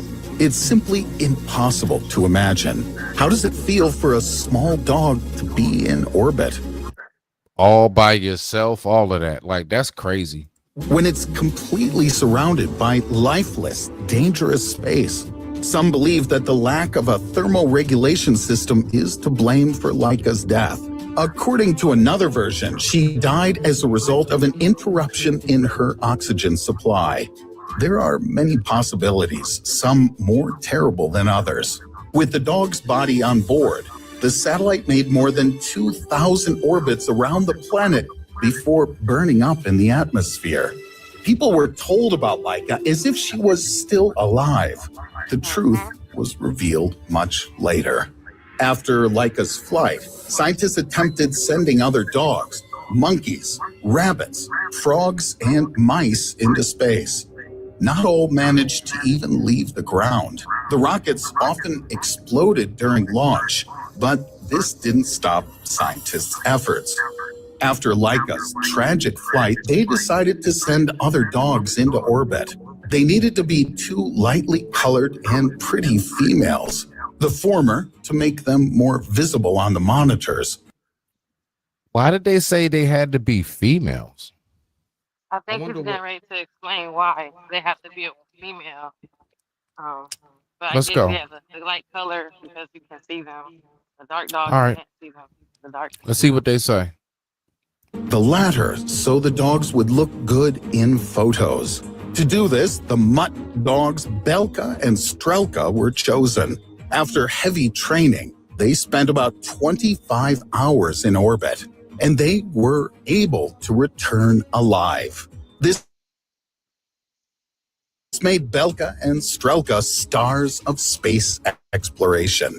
Sometime late after landing, Strelka gave birth to 6 healthy puppies. Both dogs lived in an aviary at the Institute until the end of their days. They never went into space again. But why dogs? Why did these animals play such an important role in space exploration? They're easily trainable and have good health and can easily survive even in terrible conditions. There have been some famous apes as well. Ham became the first chimpanzee astronaut. He helped scientists prove that simple tasks can be performed in space. Ham's fate can be called lucky. He survived. After his flight, he lived in various zoos for 17 years. There's a grave in the Museum of Space History in memory of him. Finally, it was time to take a chance. On April 12, 1961, Yuri Gagarin became the first human to go into Apparently, Jen, now, how do you feel about this? What science felt what was necessary to do was to go ahead and test this theory out on animals. Now, as bad as it was that these animals passed away, but think about the ships that just exploded. Now, we I have had it. remember watching. Yeah. I was a kid watching one about the monkey, and it was a big deal. You and it saw that when you exploded. was a kid, for real? There was one of the monkeys. I was little. I was a little kid too, and it was something to do about them launching a monkey into space, and we were gonna watch it like at school, but it exploded. Like it exploded on TV. So that I remember that being a On moment of like national trauma. television. Yeah, because they were televising it of the monkey going into That's space. wild. And it was on a show or something. I was a little kid, and I just remember watching that on like a news review, like them reviewing what happened, and it was the news and hearing that that the ship didn't make it off the ground, and then actually seeing a video image of it, the monkey. I remember that one being the monkey when I was a little kid, and I remember Okay. the like of the dog, because I remember that story. Like you said, they kind of told the story afterwards because it was a Uh-huh. stray dog, but the story kind of lived on as if the dog, like she was still alive even after she passed. So then when she passed, it was a big deal too. They was like, they announced that over the airwaves too, like the dog finally was gone. So that was a big Oh. deal too. You see that he said it. It made news, and it made 2,000 orbits around the Right. Earth. And then when the ship was destroyed, that Mm-hmm. also made news because we knew that the dog was up there, but a lot of people didn't know the dog was dead, or had expired all that time. They thought when the ship went down, that's when the dog had expired. So I just Let me remember that ask you story being this. out when I was Do you little. remember, like, because the only thing that I really remember growing up, we're not too far off. Only thing I remember growing up is they would have like the you can save an animal, like just like the kids in The Africa, not be ASPCA, right? right, the PBS and all of that. But I don't really remember them talking too much about animal like abuse or the science and all of that. Like that's the one, like like I don't remember that exactly. Right. Well, when they back then when they did speak about it, they spoke about that on the abusive side of it being with animal testing human Right, products. So you would hear that, like that's when you would find out when you were little, you'd be like, well, why do I care if this was tested on animals?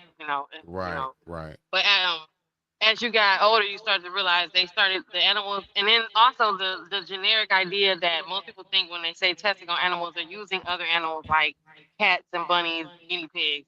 When we really found out over the decades that they've been also using dogs just as evenly. So now you're starting to hear like the beagle rescues because beagles are docile. Golden retrievers.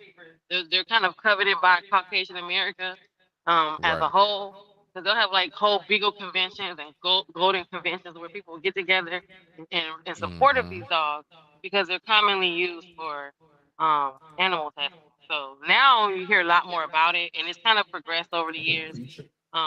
But you're right. Back then, you didn't really hear anything about it because the automatic assumption when you hear animal testing is not on a dog or a cat. It's on another animal, a rabbit or a guinea pig or something. Right. And you're not thinking about it because you're like, well, it's not a dog. You know, I got a dog. They're not testing. But now when you start to see the news and you start to hear more about it, you're like, wait, this whole time they've been testing on German Shepherds and Beagles and Rottweilers and Pit Bulls. And yeah. Okay. So let's go ahead. We want to get up with the rest of this video. And right after that, we're going to go ahead and we want to get to these names, man. We're going to get to these names, man. Shout out again to everybody. You know what I'm saying? I'm actually surprised. I had a lot more participation than what I thought I would have, and I appreciate every last one of y'all. Thank you. Thank you. Let's get it. Oh, hold on. Oh, wait. Oh, see, now they offended Fur Mama. Now they're offending Cat Daddy. All right. No, real talk. Now they offending Cat Daddy. All right, let's go ahead and get to it. Let's get to it. There were still other creatures.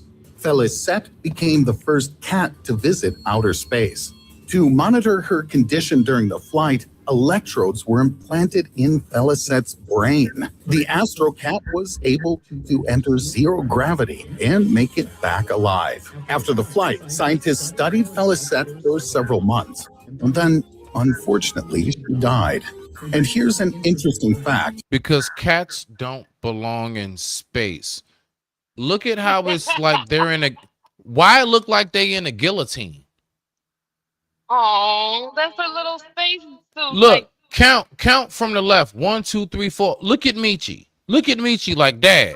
Dad. What is going on, Dad? What is this? We're going on a trip on a little rocket ship. Going through the skies. Man. This is crazy. All of the cats involved in that space program had no names.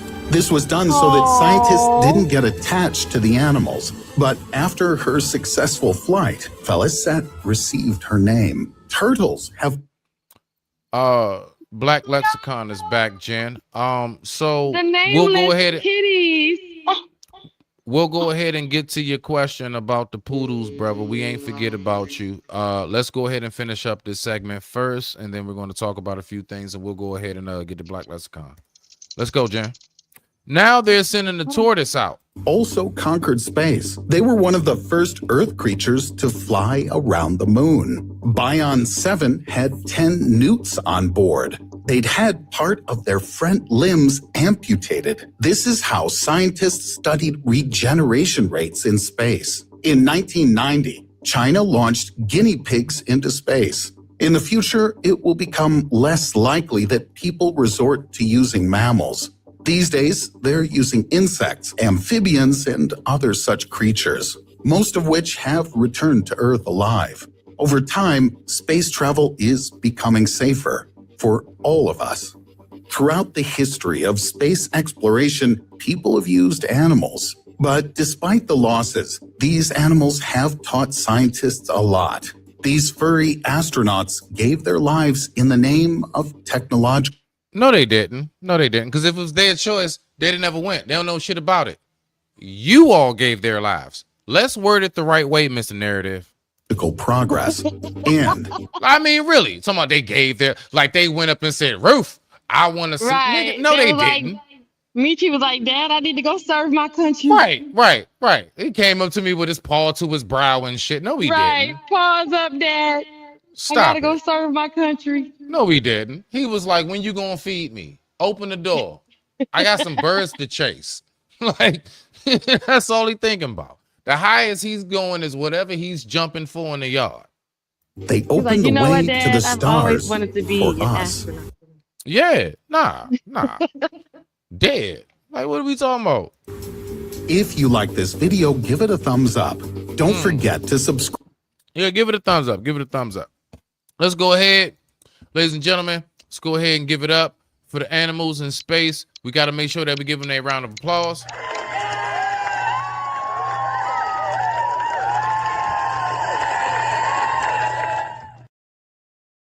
I'm gonna even throw this one in there for them. Let's get it. This that go and get it. With no hesitation. This that never quit. Start that elevation. This that process. This that in the making. This that started from the bottom. This that motivation. Let's go. All right, Jen. Ladies and gentlemen, we are at that point of the show, the one point of the show we have all been waiting for. What are the names that was produced and what name has been chosen? All right, so we don't know what name has been chosen because I just kept writing them down and I'm about to re-go over them out loud and live with you guys. All right, much respect to everybody again who participated. So I hope y'all oh man, I hope y'all ready for this one. Let's have some fun. All right, so right quick before we go ahead and get to it, Jen, I am just going to go ahead. Listen, y'all, I'm just going to use the restroom. I'm not gonna lie, because I've been holding it for a minute.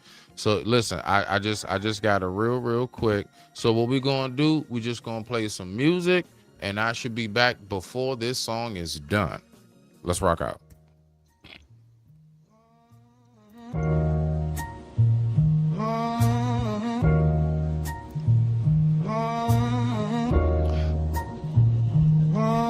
Mr. 7 on the jacket, sharp tongue, I digress. My mic is muted in the system, still they feel me through the stress. Never turn my back on family, on the ones that held me close. I was standing in the crossfire, turn that pressure into growth. You can change the way you move, I won't bend to every trend. Took a hit, kept on pushing, wiped the blood, grabbed the pen. Mr. 7 still here, still here, still here. Yeah. I took a hit, kept on pushing, made the doubt disappear. Never turn my back on those I love, that's etched in my skin. You can change, but I won't, I don't fold, I begin. Mr. 7 still here, still here, still here. Hey, even when my mic is muted, they gon' hear me in the air. Peace sign up, that salute. Third eye, wide that view. I was quiet in the room, but my scars all spoke the truth. Did the dirt, did the healing, now I'm guarding what I earned. Every lesson in the ashes, every bridge that had to burn. You can chase a quick image, I just chase a clearer mind. I don't grow into pretending, I grow solid over time, yeah. All right, y'all. Let's go ahead and get to it. I am about to read these names off. Jen, are you ready? Okay. All right. I'm gonna put myself up. So let's see if anybody in the chat is there. What? You know, if they liked it, if they like the name, we'll put a 1. If you don't like it, okay, we'll just pass. So if they say, oh, that's a good one, you know, if somebody in the chat said that's a good one, tell them to put a 1 if they like that name that we just read off. All right, we're gonna be going through these names. Eliminate the ones we really don't like. We're gonna be going through these names. If I light your ass up for the name you gave me. Now we're gonna have some fun with it, man. Let's have some fun with this shit. Cause this was I'm you know, because it's very interesting. When you ask somebody to name a pet, it gives you a lot of the world into their mind. So we're gonna be hearing a lot of different let's say personalities at this moment. Let me go ahead and spark my J. Egos, people. Your inner animal is talking. Your inner spirit animal is talking. All right, now. So let's go ahead. Boom. Let's go ahead and hit this. Let's go ahead and hit this. Bow. Let's go ahead and hit that. You know what I'm saying? A little bit. There we go. All right, respect. So let's go ahead. I'm going to spark my J. Let's get to these names. I'm going 1 through Jen. We got 35 submissions. 35. Okay, so good. So the ones we like, we're gonna put a 1 next to. The ones we don't, we're just gonna let them go through. These Okay, are so go all ahead. real submissions from people, yo. Now, mind you, every last one is not just from YouTube. This is from like friends and family. This is from other content creators. I just went around town and just started asking people the whole nine. That's why you saw your boy Brightish come up here. Shout out to Brightish.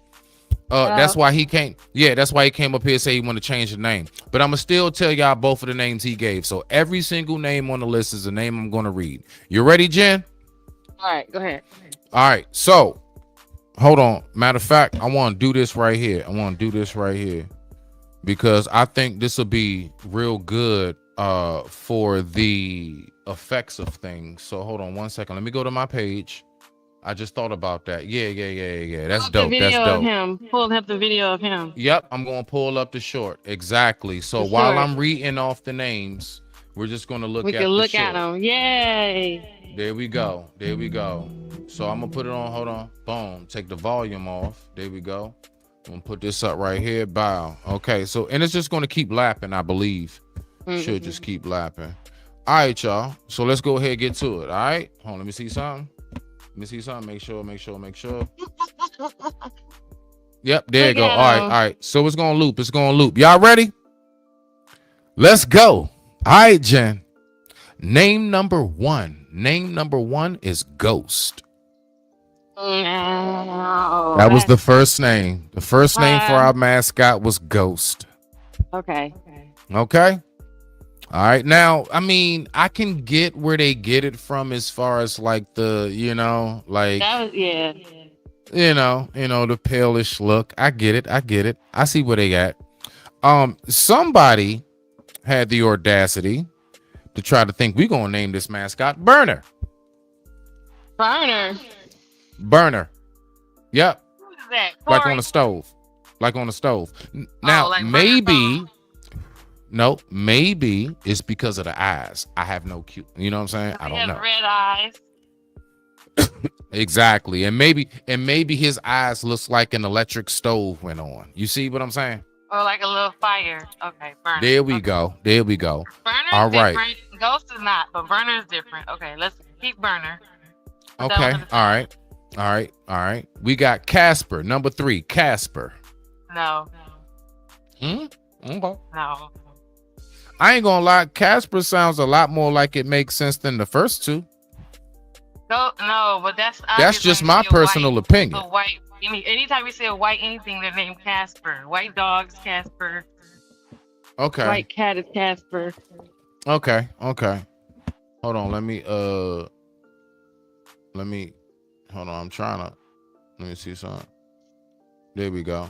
All right, He bet. was on it. Sir. You ready? Yeah. All right, bet. So the next one after that, we got Kilo. Here we go with the drug references. Yes. Here go niggas. That would be because he owned. Yeah. All right. So we got, all right. So let's go ahead and recap. Let's recap real quick. So far, no, matter of fact, I'm going to do one more. So I'm going to do every 5. I'm going to recap. So we got number 5 is Lily. Oh, like Lily White. But it's a girl, a boy. It's a boy, Damon. No, Lily. Lily's out. All right. So let's recap. We got 1, Ghost. 2, Burner. 3, Casper. 4, Kilo. 5, Lily. Boom. Let's go ahead and keep Burner's on the best moving out on. of the 5. Oh my gosh. Let's keep on going on. Number 6 is Caroline. No, that's a boy. It's a boy, Damon. It's a boy. Number Damien. 7. Number 7 is Mila. Mila. Mila or Mila is Mila. No, it's a boy. Okay, let's get it. Number 8. Now, this one can be cross-gender. This is Casey. Because we had Casey Jones and Ninja Turtles. Casey's cute. All right. This number 9 trips me out. Bunny Kula. What? Bunny Kula. Bunny Cula. Bunny Kula. No, I don't know about that one. That's number 9. Number 10 is Loca. All right, so we want to Loca's call the cute. rabbit crazy. We just want to call him crazy, huh? Loca. All That's right, cute. number 11. Number 11 is Smokey. We got Smokey coming in at number 11. Yeah, Smokey's white. I like that.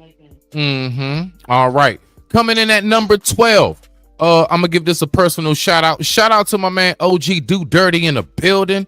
For some reason he wanted to name the damn rat Bunny. That's right. That was the best this nigga could come up with. Was Bunny. He wants to name him Bunny. Bunny. That's it. That's all he had. I said, what would you name a rabbit? Bunny. That's like naming your dog Puppy. D-O-G. No, like naming him D-O-G. Oh, no. It's like calling them Canine. Like, anyway. Shout out to OG. OG Do Dirty wants to name the Shout out to Bunny my boy rabbit that Bunny. always got one to smoke one with your man. Shout out to my boy. Shout out to my smoke partner, man. Shout out to my smoke partner. All right, y'all. Coming in at number 13. No. Coming in at number 13, we have Mr. Cadbury. Okay, now. Oh, that's cute. Okay, now. Hold on. That's different. That's Hold good. on. That's good. Wait a Cadbury's second. good.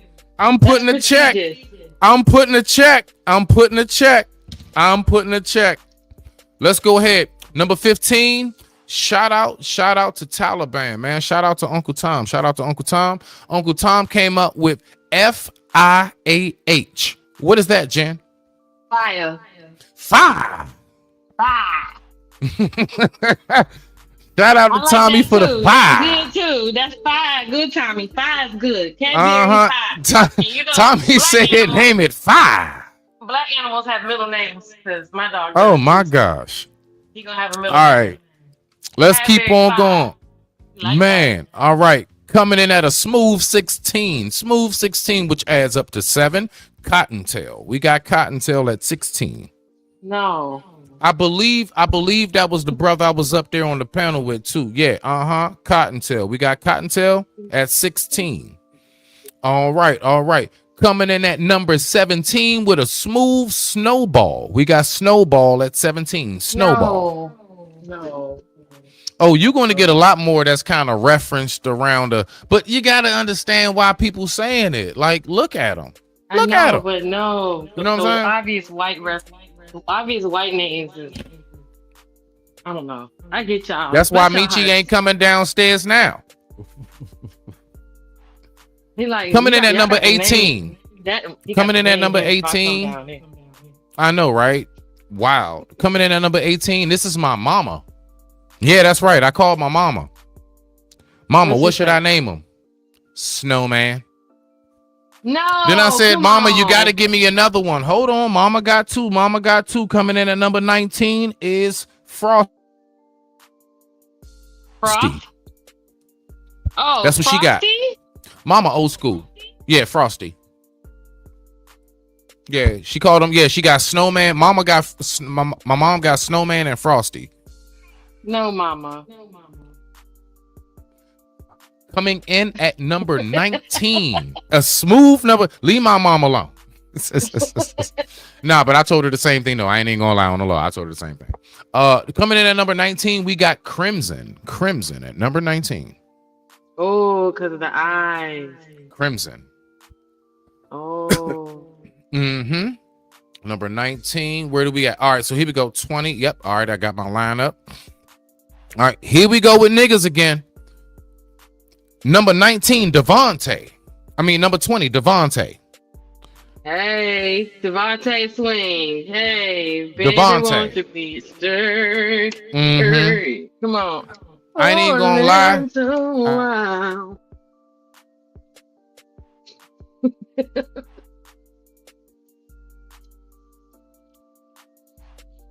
Uh-oh. I it need. went out. I don't- Coming in at number 20, I name it Jesus.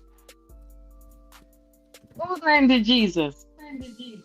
I don't know. I think it's one of Mo Love's people. I think she sent somebody in here. Shout out to my girl Mo Love. Y'all make sure y'all go subscribe. You said number 21 submission is Jesus. Jesus. Somebody said name the rabbit Jesus. We ain't done. We not done. We not done. I went on ahead and asked my daughter. Hold on. Yep, number 22. So this is Phoenix right here. I asked my daughter, baby, what should we name the rabbit? You know what she said? Daddy Junior the Third. Okay. Daddy Junior. Daddy Junior the Third. I don't know how we got Junior and the Third in there all in one. So shout out to my daughter. She lost. Baby, you lost. Your father saying it online. You lost. That's that good old public education. Some Daddy Junior the Third. She was trolling. She was trolling. She was trolling. His nickname be DJ3. She was trolling like shit. She got my sense of humor. We got that dry sense of humor. You know what I'm saying?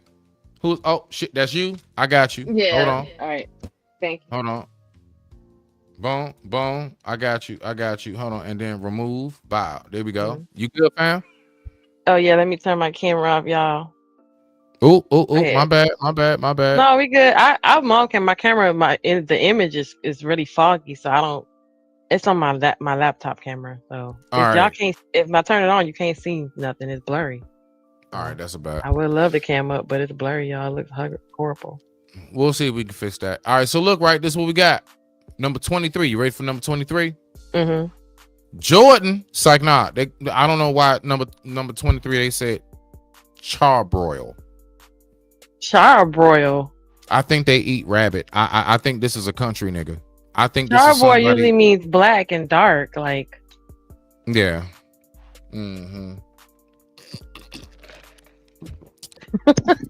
Charbroil. Coming in at number 25. Coming in at number 25 in the building. Coming in at number 25. Brightish with his first submission. You ready, Jen? Mm-hmm. Egghead. Oh. Mm-hmm. Because he said he had a dog named Biscuit. Oh. No, that just means he's fat and always hungry. Shout out to Brightish. Always hungry. Gotta have a food reference for shit. What's his second reference? What's his second submission? Because I know it had to get. I hope it got better. Hold on. Let me make sure. Hold on. Oh, here we go. And yeah, let's get Nightish out the way. Brightish out the way. His other one was Peeps. Remember? Oh no, that's Nightish. Yeah, Brightish. Same person. Brightish. Oh, same person. Okay, Peeps. Yeah, okay, Brightish. Peeps was better. Peeps was better than Egghead. Yeah, so Brightish had Egghead and Peeps. Okay. Oh, okay, gotcha. All right, let's keep on going. Okay, moving along. Now we are at. Hold on. We had Jesus. We had Smitty. We had and Danny and then Chopper. All right, Egghead and then. But okay, here we are. All right, y'all catching up. Mm-hmm. Coming in at number 26, we got Sir Furlots. Oh. Sir Furlots coming in at number 26. Sir I like that. Furlots. Sir Furrington. Mm-hmm. Sir Furlots. Okay. Y'all ready? Number 27. I don't know. Somebody was bored and they just said Derek. Just don't even try shit, nigga. Just name the nigga Derek. Okay. All right. This one right here. Jen, I can see where they're coming from. Somebody said baby powder. That's a good one. That's good. Baby powder. Mm-hmm. Baby he didn't powder. say come bite me. He said go. Yeah. He told Beans to go. He came and bit my hand. Get him. Okay. I like that. That's cute. All right, here we go. All right, you ready? Next one. I know for a fact this is somebody from the space on a ghost account. Okay. Yeah, this is somebody from the space on a ghost account. They think they funny. Somebody said name the rabbit Crazy Legs. Number 29 is Crazy Legs.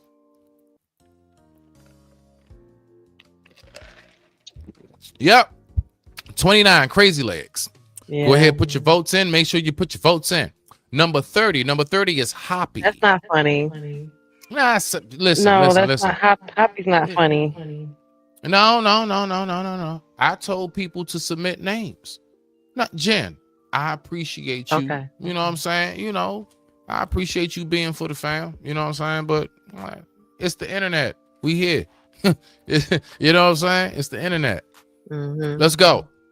Number 31. I told you I was going to read every name. Now, Jen, mind you, right? Mind you, I could have easily just not, think about it.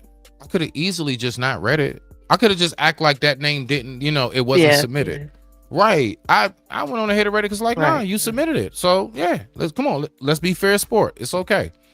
All right. So yeah, number 29, Crazy Legs. Number 30 is Hoppy. We got 31, Geronimo. Number 31 is Geronimo. Okay. Number 32, Handsome. We got Handsome at number 30. Yeah, we got Handsome, number 32. Number 34, we got Jumper. And you know something, Jen?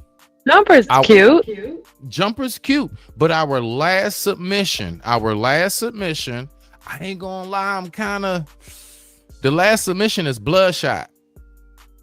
No. I don't know that jump. I don't know. It kind of got a little gangster with it. You know what I'm saying? Bloodshot. You didn't read mine. Hold on, wait a minute. Oh shit. Let me go to the back. Oh yeah. Private chat. And of course, as you know, hey look, saving the best for last. Look at it like that, Jen.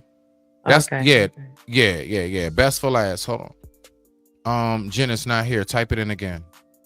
It was up there. No, listen. I think because when I refreshed, it's not here. I'm telling you. Yeah, remember I had to refresh. So just type it in again. It's all good, fam. Just type it in again. I got you, beloved.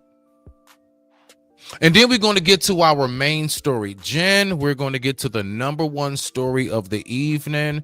And this is one of the most diabolical, most absolutely unbelievable, but it's a true story. I looked into it intently, and it actually happened. Let's go ahead and go. Wait, hold on. You didn't get my submission. Hey, hold on, Lexa. Hey, hold on. You tried to smooth past that? Nah. I ain't see. Lexicon, I got you in a moment. I'll get to the comments. I got you. I'm just now seeing that. I forgot. Hold on for Beans. Beans had one. And you said Beans had one too. Hold on, I gotta remember what it was when I was talking to him. It's okay. She said what I was talking to him.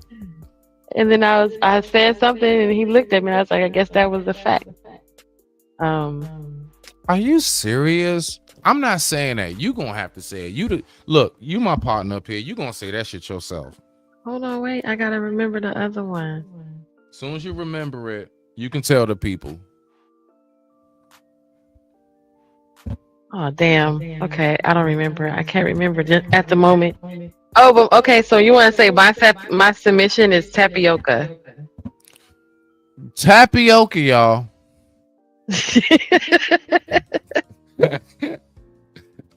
Jen came up with tapioca. Okay, that's cute. I like burner. What was the other one that we had that was up there? I like no. I'm about to speed read through the whole list again. No, we ain't Oh yeah, I'm about to go over the whole list again. And then they put some ones in the chat. Daddy Jr., the third, DJ3. It. Hold on. Let me pull them up, Jen. I'll pull them up and you can read them off. I'll pull them up. You can read them off. Let me see what we got. Oh. What was that? What? Hold on. No. I think he respelled it. Will each have a letter? What does he mean? I don't know, but I don't know what he mean by that. Okay, so all right, so here we go, Jen. He got a 1 for Casper. Okay, he likes Loca. I like that one too. Okay. Cadbury. Okay.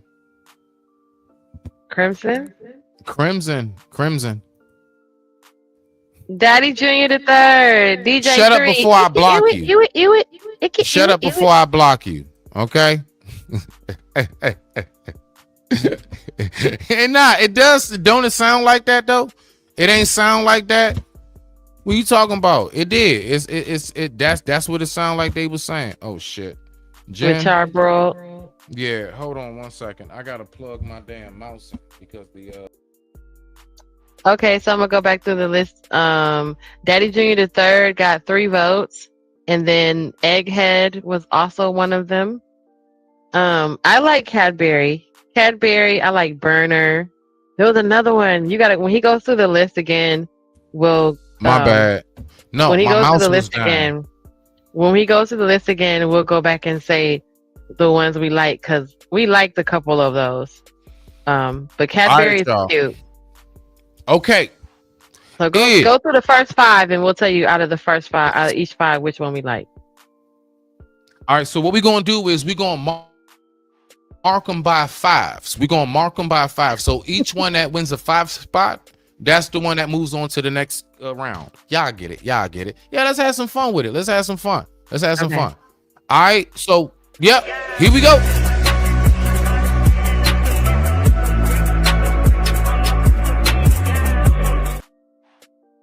All right, so coming in at number 1, we have Ghost. Number 2, Burner. Number 3, Casper. Number 4, Kilo. Number 5, Lily. Let's start there. 1, Ghost. 2, Burner. 3, Casper. 4, Kilo. 5, Lily. Burner. Burner's out of the first 5. All right. Okay. You'll take down the comment? Yeah. Boom. Got it. Y'all ready? Here we go. Number 6, Caroline. 7, Mila. 8, Casey. 9, Bunny Kula. And 10 is Loka. Again, Caroline, Mila, Casey, Bunny Kula, Loka, and Smokey. Loka. We like Loka. You like Smokey?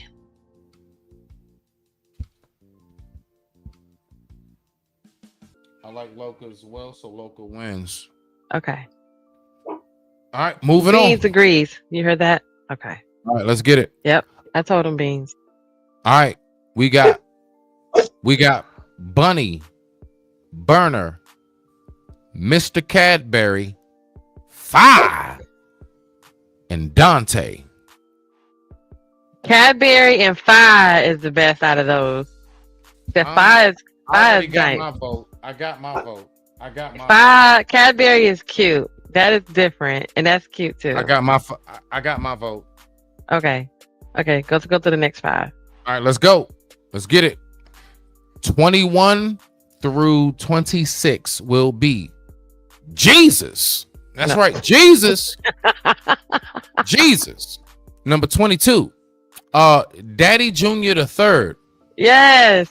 Charbroil and Egghead. Let's go again. Jesus.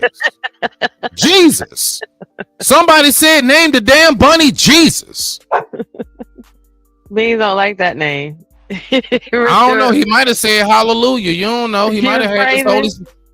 He might have had the holy dog in him. He's got the Holy Spirit. We got Jesus. We got Daddy Junior the Third. We got Charbroil, and we got Egghead. We like Daddy Junior the Third. Out of those, we don't know if we like Jesus. We like Jesus. Hold on. Wait, babe. Hold on. Wait a minute. We need a timeout. Uh-oh. Hold on. Wait a minute. We need a timeout. Baby, come here. What did you say? Come here.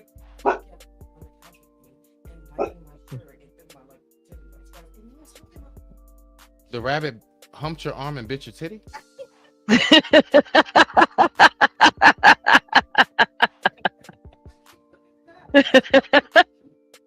was biting your arm and biting your titty. Yes. And you let him do so you cheating on me? Go ahead, Rabbit. You better watch out, Smitty. The hell? What you mean he freaky? Hence the term hunching like rabbits.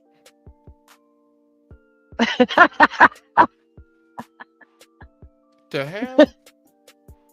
It's okay. No, it's not. You just did a T-Pain. That was sweet. He was like, I was no, thinking it's about taking the not. rabbit to elementary schools and shit. I can't have them doing that with 4th and 5th graders. Oh, goodness. We like Daddy Jr. the third out of that group. Let's go. That's appropriate for an arm hunter. Right. Y'all ready? Let's keep it moving on. 1, 2, 3, 4, 5. All right, 26 through 30. 26 through 30. Here we go. Sir Furs-a-Lot. Some nigga named Derek. Some guy named Derek. Powder. Crazy Legs and Hoppy. What we got? Come on, people. We like Powder. You like Powder?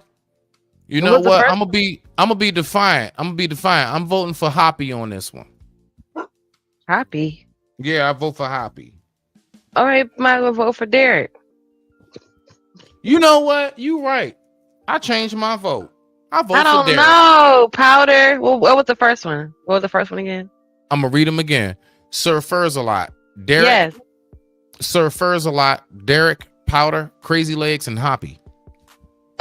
Sir Furs-a-Lot and Powder. Sir Furs-a-Lot. Okay. Sir Furs-a-Lot. All right. Let's go ahead. Get to our next list. And let's see what we got on the next list. We have. All right, so these are the ones. Okay, boom, boom. Okay, so these are the last ones. All right, so we got 4 more. It's only 4 more, but it's okay. So we got to pick out of these.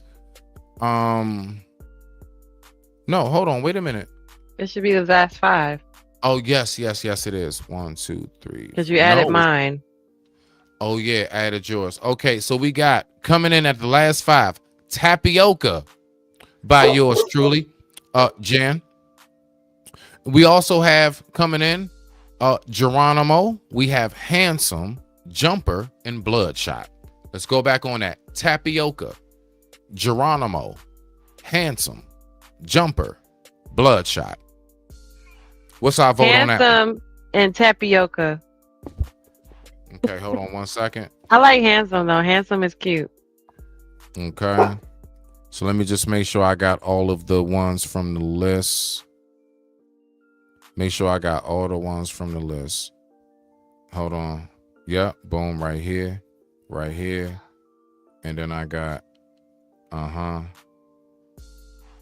Hey, let me go over this again real quick. Between Cottontail, Snowball, Snowman, Crimson, what was the vote? And Dante. Cottontail, Snowball, Snowman, Crimson, Dante. What's the vote on that?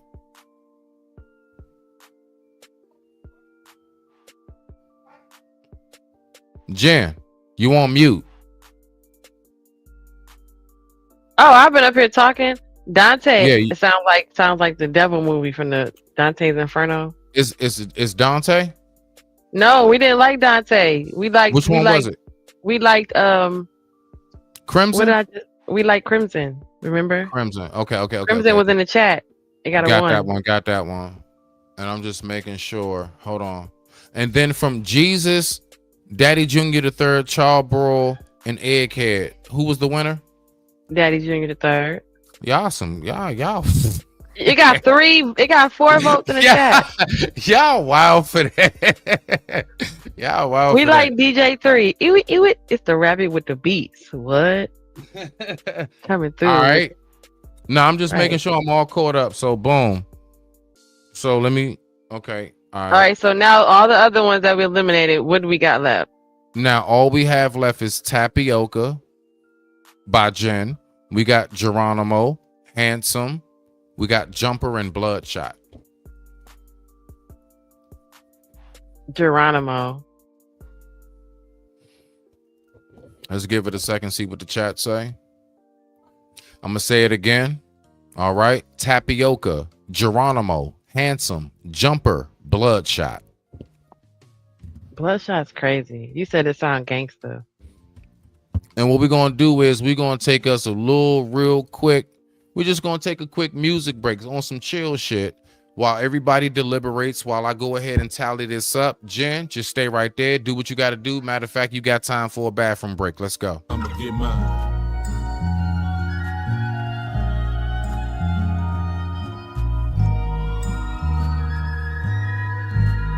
Get yours, nigga, cause I'ma get mine.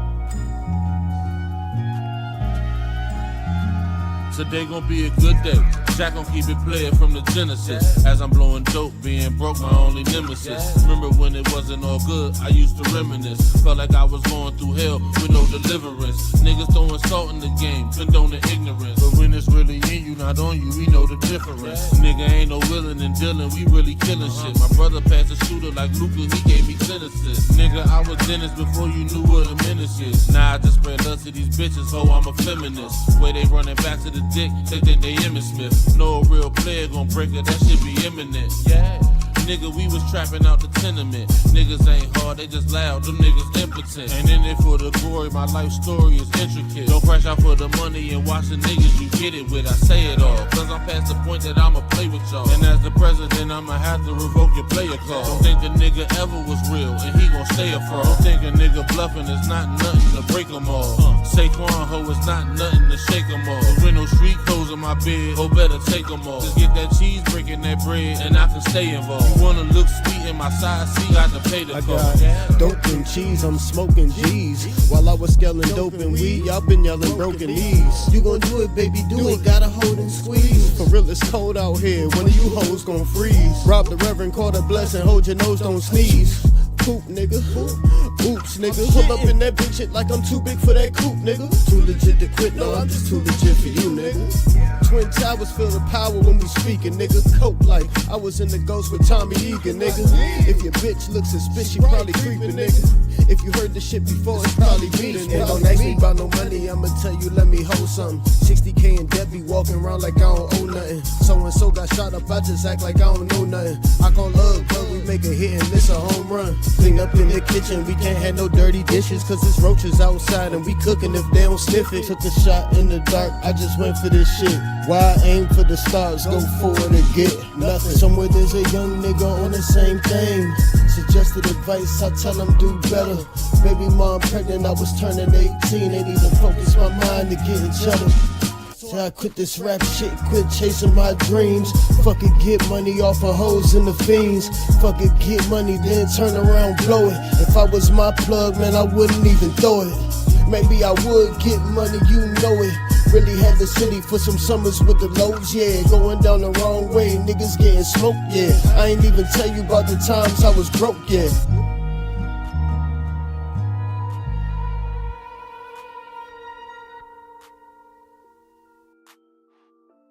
Let's do it, man. You ready, Jen? All right, so here we go, y'all. So the names that we have left is, all right, so now we got to break it down from here. We got you. I swear, y'all trolling for real. Daddy Jr. the Third, Mr. Cadbury, Crimson, Powder, and what was the last? Handsome, right? In that last row, Handsome, right? Or was it Bloodshot? Mm-hmm. It was Handsome.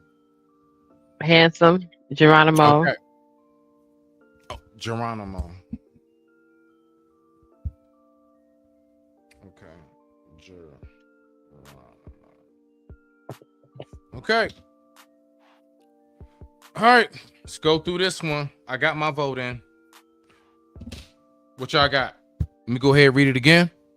All right, these are the last remaining names. From here, we're going to go ahead and make our vote. So it's going to be between Daddy Jr. the Third, Mr. Cadbury, Crimson, Powder, Handsome, Geronimo.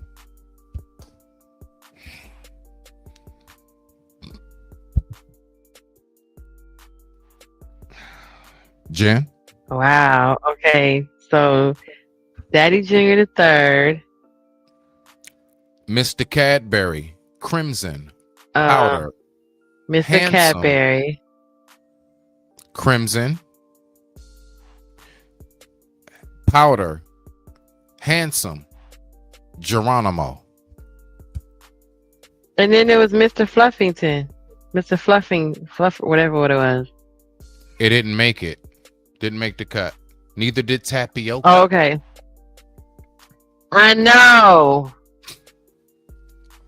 Take the comment down for us. Okay. Oh so, shit, my bad. I ain't yeah. You're right. Mr. Yeah, let me take Mr. that Cadbury. down. Let me take that down. Where that shit at? I think All the way up there. I can't go all No, the way. that it should still be on your highlighted, yeah, because it say we eating a rabbit. We not trying to do that. We love him, Mr. Cadbury. Okay, so if his first name is Mr. Cadbury, he needs his second name middle. Now, see, I like Mr. Cadbury Fire. Hold on. I like that together. We on our way somewhere. But I like Geronimo too. So Geronimo is cute. Okay, hold on. Oh, I gotta check one. All right, so Jen, I don't know. Okay, so listen, I'm just gonna go ahead. What I'm gonna do is I'm gonna spark my J. I am about to give this 30 seconds. Now, matter of fact, I'm going to give it one small short. I'm gonna give it one small short of a length, and then from there, we're gonna go ahead. I am going to deliberate. I'm going to deliberate based upon. you gotta tell us your vote. Oh, you'll hear my vote. Oh, trust me. I'm talking all about it. Oh, it's coming. My vote's on the way. So this is what we're gonna do. Yeah. So let me go ahead and let me just real quick, just on some. I'm gonna go up here. But this is what we're gonna do. Real quick. Let's go on right on back over to the dogs. All right, y'all ready? So let's just get us like 1 minute. I'm gonna give it 1 minute of this song. 1 minute. Let's go.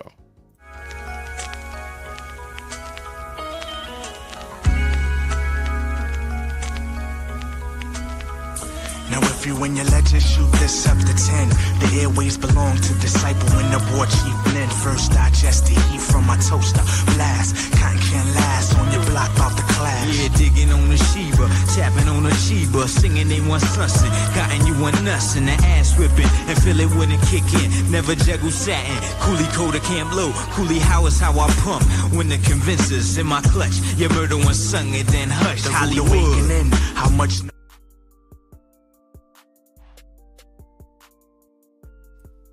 Deliberation is here. Let's get it.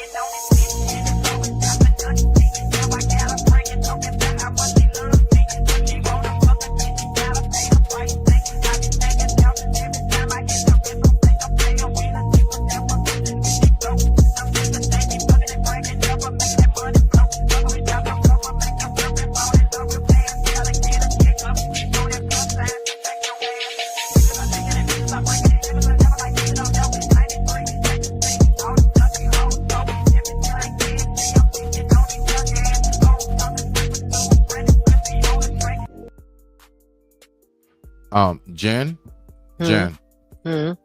we have a winner. What's the winner? We have a winner. Ladies and gentlemen, I would like to introduce to you our new name for our mascot when it comes to my spiritus animal. The name for our new mascot, ladies and gentlemen. Let's go ahead and give it up for this name right here. Let's go.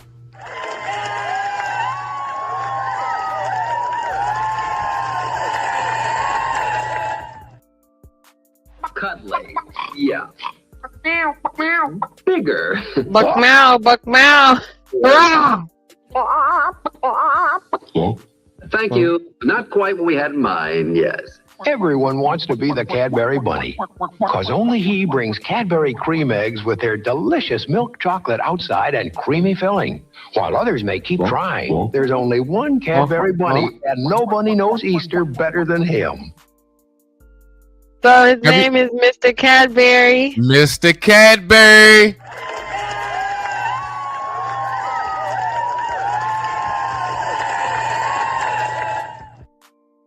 Shout out to Mr. Cadbury.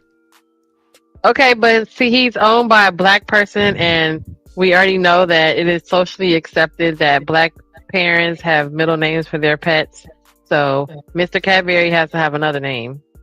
All right. Well, what I'm going to do is I am going to, since you are the assistant in this and I'm the assistant in this with you, vice versa, you actually get to pick the middle name now that the deliberation has been settled.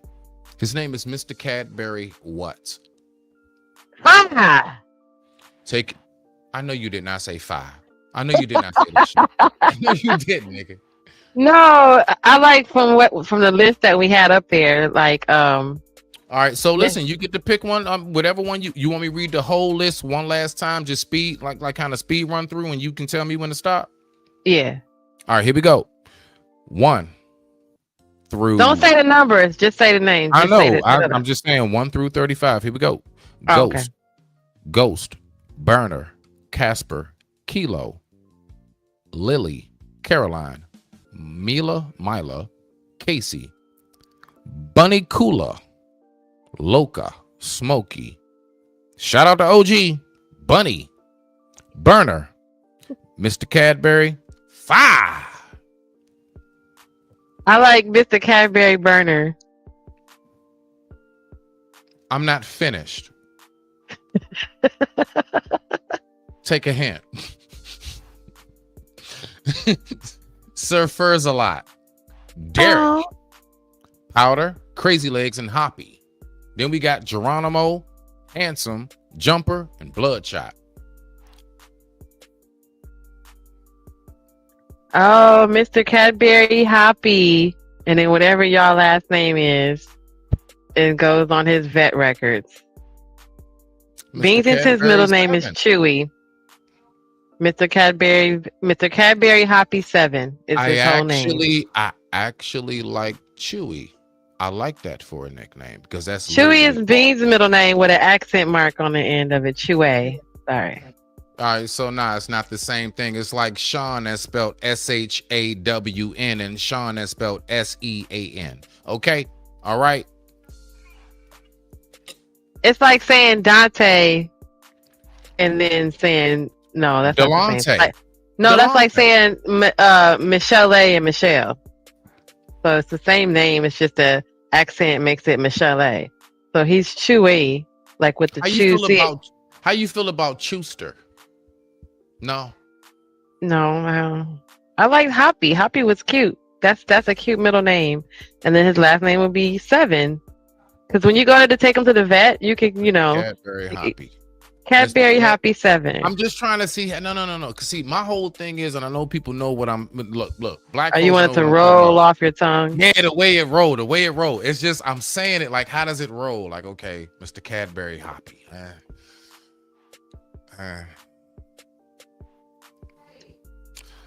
Maybe I can get used to it. Look.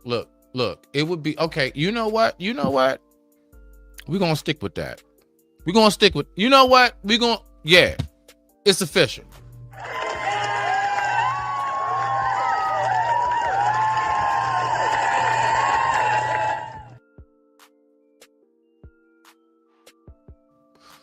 Nobody calls me my name and my nickname.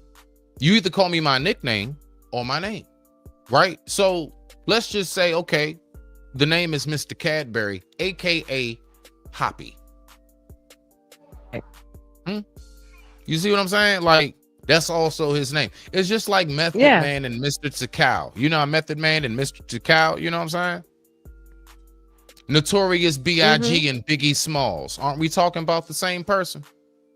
Right? Tupac and Machiavelli. I can go on and on, right? So we got Hoppy is his alias. I mean his alias. Right. Basically, Hoppy, like when I was saying get from behind the bar. Yeah. That's Sasha Fierce to the Beyonce. You see, that's that, That's Hoppy to Mr. Cadbury.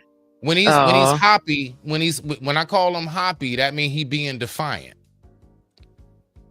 Because his ass all over the house. Mr. Cadbury is cute. I love it. Mr. Cadbury, dog. That's cute. That's really cute. Love it. It is catchy. Like it makes sense. And even down to the back in the day commercial. It was an all-white bunny. I mean, it fits. It fits. It just fits. That's cute. All right, so Jen, are you ready for the main event of tonight? Yep. All right, let's get to it. This is our final segment, ladies and gentlemen, of the night. Shout out to our mascot once again. Shout out to the mascot once again.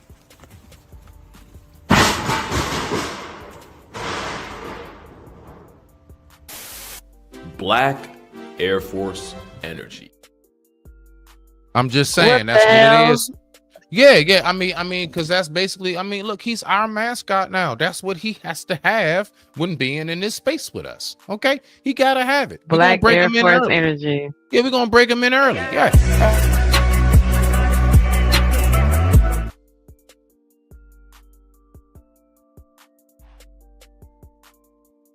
Yeah, so we're gonna go ahead and get to this. Jen, how comfortable?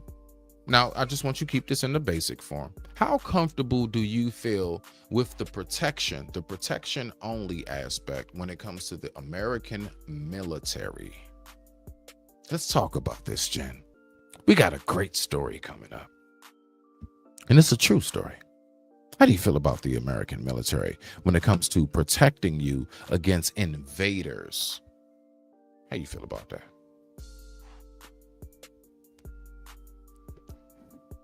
You're on mute. You're on mute. You're on mute, Jen. Okay. Maybe she's doing something, y'all. Maybe she's doing something real quick. We're going to wait for her to get back. So basically, on this story right here that we're going to be talking about, ladies and gentlemen, I want you to take time and I want you. Oh, there she go right there. Okay, hold on. She had to. All right, Jen, did you hear the question I asked, or did you hear the question I asked? No, it kicked me out. That was weird. I got you. Okay. So let's go ahead and refresh that. So Jen, as we get into our final segment, which is the meat and bones of our animal topic. Listen, Jen, our star of the show tonight. I want to ask you this first before I talk about the star of the show. The star of the show actually went to war with the military. So, Jen, how do you feel about the protection of the American military when it comes to protecting you from, I guess, outside invasions? Only, not the politics of it. Just, do you feel secure being in America with all the missiles and bombs we have and stuff? Do you feel secure?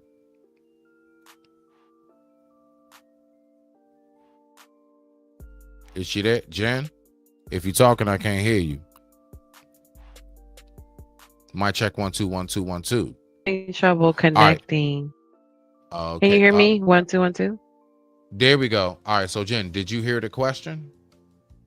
Can you hear me? Yes. Can you hear me? Can you hear me? Yeah. Can you hear me? I think we're shit. Nah, I think okay. Listen, hold on.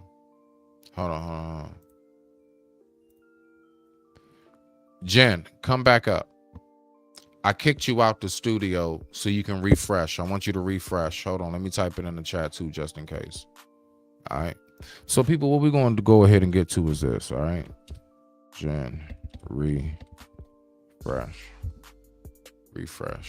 All right. Jen, refresh. There you go. Okay.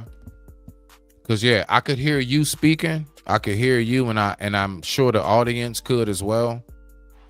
Let's try it again. Jen, that thing, yes, now it's better. That thing kicked me straight up out of there. All right, so you can hear me, right? Huh? You can hear me, right? No. You can't hear me? How did you say no? Come on, Jen. I'm trying to get to the video. I wasn't. Go ahead, go to the video.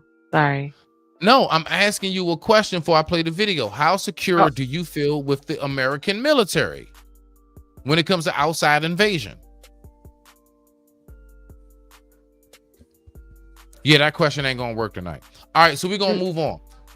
No, wait a minute. That was a good question. It ain't gonna work. It ain't gonna work. Every time you try to answer, like we ain't gonna hold the show up that long. God dang it! It's not gonna work. I couldn't hear. Hold on. Okay, now you're clear. Say okay. So, are you seriously asking me about how safe do I feel about the military? No. First of all, can you hear what I'm saying? Testing 1, 2.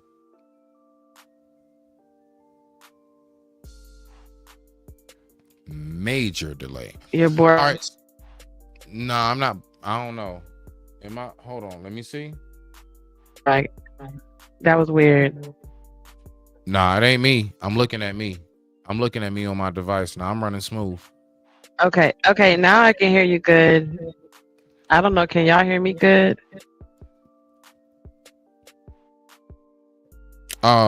Yes, okay. We can hear you clearly. Maybe... No. The thing is, can you hear me? Like the timing, like now I can hear you. Oh, mic check 1, 2. Okay, Black Lexicon wants to know what's the final name.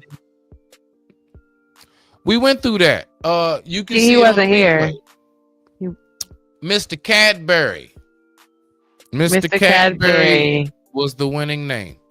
Hoppy is his nickname. Hoppy is the nickname. So we got Mr. Cadbury and Hoppy. All right. So let's go ahead and get it. Jen, can you hear me clearly? Now I can hear you clear. What's the question? Okay. How secure do you feel about the American military when it comes to protecting you from invading forces of any kind? Oh, I feel like we got good military. I think. I like that. Great answer. All right, Jen.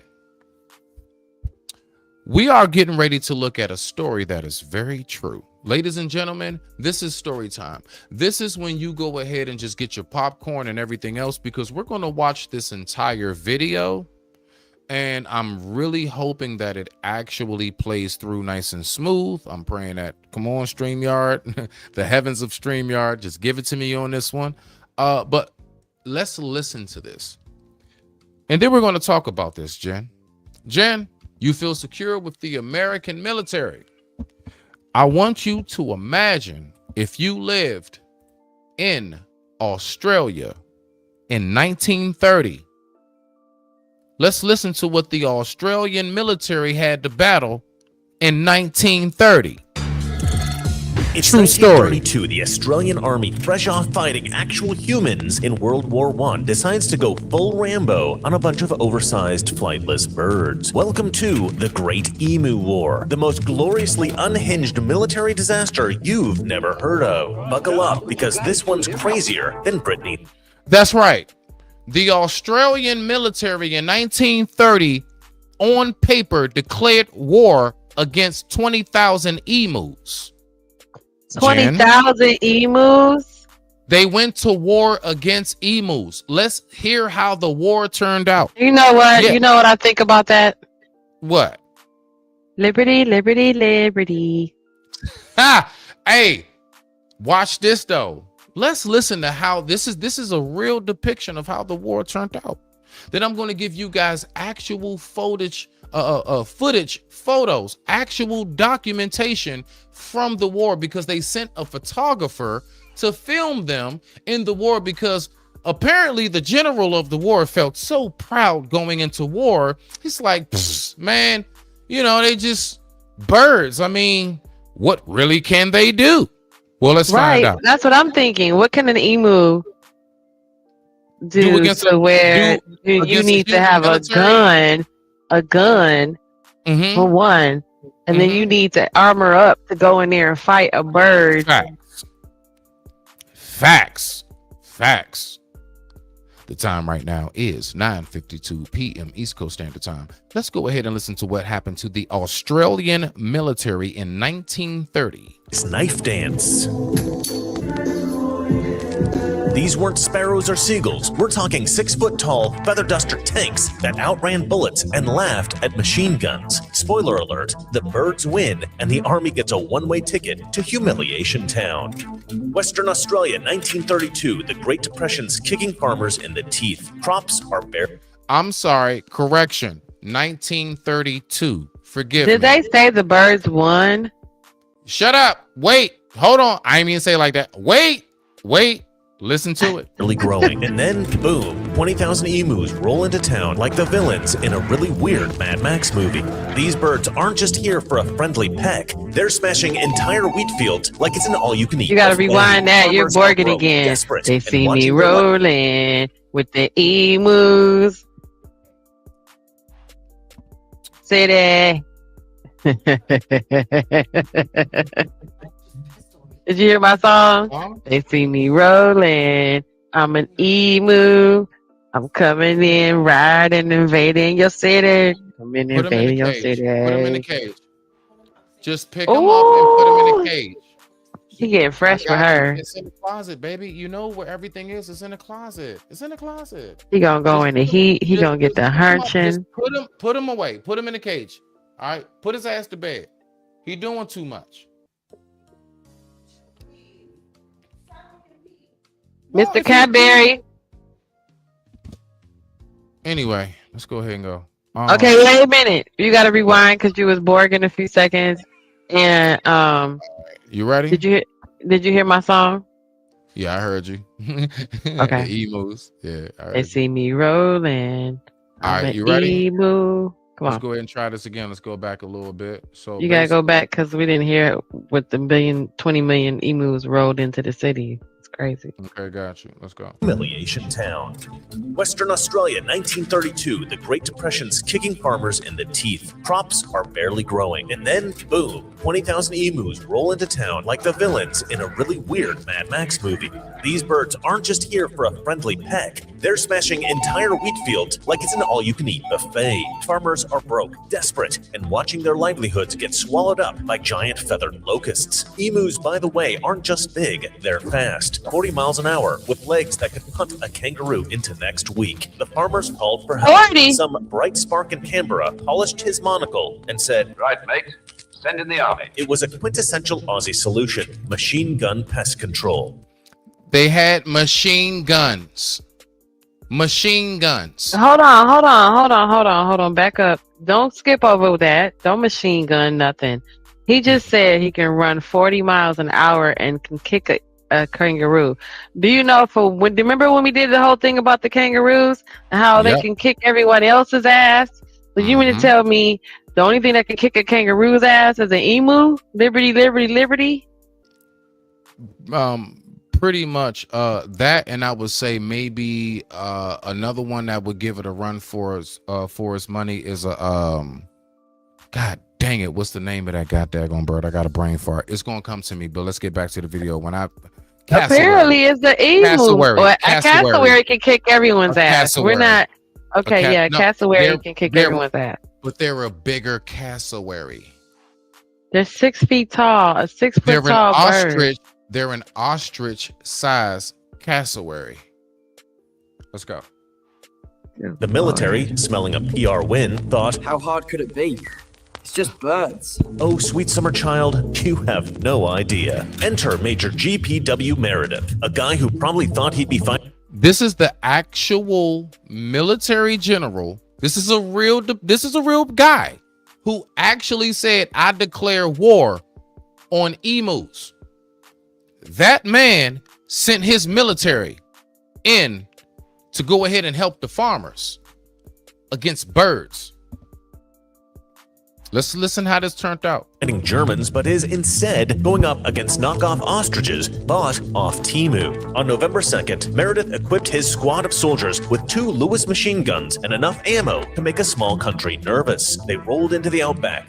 Dust swirling, guns gleaming, ready to show these emus who's boss. The plan, line up, spot the flock, and turn the birds into a pillow factory. But the emus had other ideas. The Aussie soldiers quickly spotted 50 emus. This is actual footage. That's from the photographer that they sent out there. Just so y'all know, when you keep seeing the black and white like this, that's from the actual photos of them trying to get rid of these emus in the farmers' crop fields. Everything else, of course, is AI. But these depictions are from the actual footage. Emus munching crops, looking like a gang of angry background actors from Jurassic Park. Meredith shouted for his men to open fire. Bullets flew, dirt exploded, and the emus scattered like they had trained with Morpheus from the Matrix. These birds didn't just run, they zigzagged, split up, and vanished into the scrub like giant feathered ninjas. On day one, the Army fired 1,000 rounds and bagged just 12 emus. That's not a victory, that is a participation trophy. Meredith, not one to admit that he'd been punked by poultry, decided to double down. Our objective is the Emu Heartland. We strike at dawn. They tracked another flock, creeping closer this time, thinking stealth was the key. It wasn't. Can you? Don't they know? Don't they know that? Is there any scientific evidence to support that birds can have a sense of smell or have some sense of like a sense? Because humans. Like, is there any evidence supporting that these birds can actually have some sense of an abundance of smell, or like, you know, they can sense the motions in the grass? You know how like some animals can smell you coming, some animals can hear you coming. So, like we are humans, we stupid, we can't sneak up on certain animals because they can smell us. Are you stupid? So, animals like that, how they sense you generally, animals like that, they can feel us walking on the ground. Like, that's what I was going to say. Animals like them, elephants, giraffes, rhinos, so they have more so of a palm sensation. They have more of they can feel the vibrations in their feet. Something's moving around them, and you can be a quarter mile away. Right, like a deer. Like how a deer, you can literally be so far away from a baby deer, and you make like the faintest sound, and it hears that like that. So like there's almost no way of like sneaking up on something that can almost sense you before you has known that you were there the whole time. Let's get back to it. What did this general? I'm not downing the situation, but like, what did you think you were doing, sir? Sneaking up on something that knew you were there. Let's go. The emus spotted them instantly, and they pulled their Olympic sprinter routine once again. One soldier, right, Dave, because he deserves a name, chased after the enemy on foot. A grown man. Nah, listen to this part. Listen to this part though. This part funny. It wasn't. The emus spotted them instantly, and they pulled their Olympic sprinter routine once again. One soldier, let's call him Dave because he deserves a name, chased after the enemy on foot. A grown man, military boots, sweating buckets, sprinting after Usain Bolt with a beak. Dave did not catch the emus. Eventually, the Aussie guns jammed, clogged with Outback Brit, because apparently nobody had thought to test them in, the Outback. These emus were the proud queens of the Aussie desert. The farmers watching this clown show were not laughing. Meredith was furious. He mounted the guns onto the trucks. They chased the birds down Mad Max style. Big mistake. Because this was not Mad Max. This was the Fast and the Furious Outback Edition. The emus outran the trucks. I'm gonna play that again. The emus did that is what? Crazy. First of all, they outran the damn trucks. Okay, These niggas but didn't even have bullets vehicles and fast moving enough. objects. They didn't have vehicles fast enough to keep up with them. Right, 30 miles an hour. The bird by itself can run 30 miles an hour. They did not have vehicles that was able to keep up with these damn birds. And then they're bobbing and weaving. Big mistake. Because this was not Mad Max. This was the Fast and the Furious Outback Edition. The emus outran the trucks. They weaved through the scrub and nearly flipped one military truck. Another got stuck. Well, this is a fine mess we're in. She's not Right. captured, mate.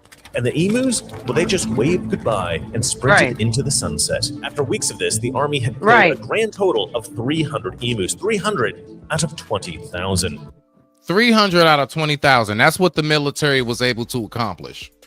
By December, the Army waved the white flag. They packed up tail between their legs, leaving the farmers to fend for themselves.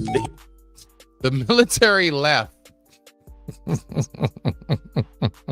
Right, because you got this big old truck, The military left, a little moving a little road runner, and it's running away. Like, come on now. And you're shooting at a moving object that it literally knows the land. Most smug victory party. The press had a field day. Headlines screamed, "Emus defeat Australia," and Parliament was a laughingstock. Can you imagine? Can you hear me? Going out. Yeah, I can hear you. Okay. Can you imagine going out and getting your newspaper and you read the military of the country that you live in lost to a flock of birds? What about being a soldier and then you're hyped up on all this whole go protect my country and go fight for the glory, and you get there and you're fighting a bird? Everyone else gets to fight humans and tanks. No, they and knew blow what they up were shit. getting into. No. The soldiers knew No, I'm they just were saying. going to go fight. I'm saying that's what you're gonna go fight. Everyone else gets to fight another person or gets to blow up stuff and drive tanks and defend the country in real life. You go home feeling proud about that. You come back, you're like, "What did you do, Dad, when you were out to war?" Well, son, let me sit you down and tell you the time I had to fight an emu. And we lost. Look, then you gotta tell them about the defeat. You don't even have a victorious look. You don't have no head on the mantle. Family don't know what emu tastes like. Nothing. You came home with an empty gun. Oh yeah, let me tell you about when we lost to an emu. He came home with an empty gun and stripped up his probably badges. Yeah. Wild. Just sad. Farmers were Like, livid, let me tell you about soldiers this. were Sad. embarrassed, and one can only imagine that poor Major Meredith was drowning his sorrows in a local pub. The moral of this story: never underestimate your opponent. The other moral of the story: always avoid a crazy bird with an attitude. It's like you don't even care about me at all. I said oat milk. I can't drink almond milk. I've told you this a million times. What are you, stupid? She's just not worth it. Wow. Ah, man. So let's go ahead. She's not worth it. It's crazy. So let's go ahead now. Let's go ahead. This is a very short video just to get a more in-depth detail of what actually took place on that crazy day. And this is a short video for us to end it off on. Hold on one second. Boom, boom. All right, so we're gonna end it off on this one right here. So let's go ahead and let's just dive deeper a little bit more into what exactly took place and what how did you lose? I don't know. Thank God for America. I don't know how y'all lost, but let's find out. The time right now is 10:06 p.m. East Coast Standard Time, and I thank everybody for tuning in. Thank you so much for your support. Much respect to you all.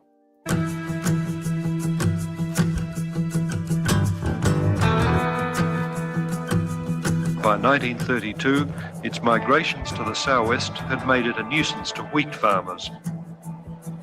The series of actions that followed came to be known as the Emu War. It's a topic that's captured the hearts and minds of internet users all over the globe. How did the Australian Army lose a war to a bunch of flightless birds? While it may seem comical now, the Great Emu War, spanning just over a month in 1932, was serious business. So how did the conflict start exactly?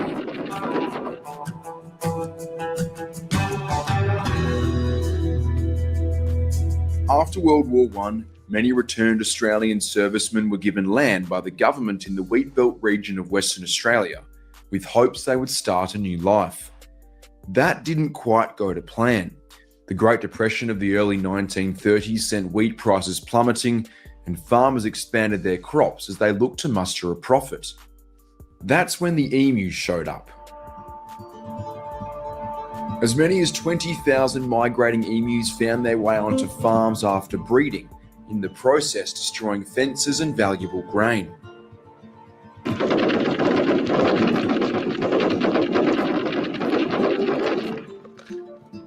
Soldiers were deployed with machine guns, but their feathered foes proved elusive.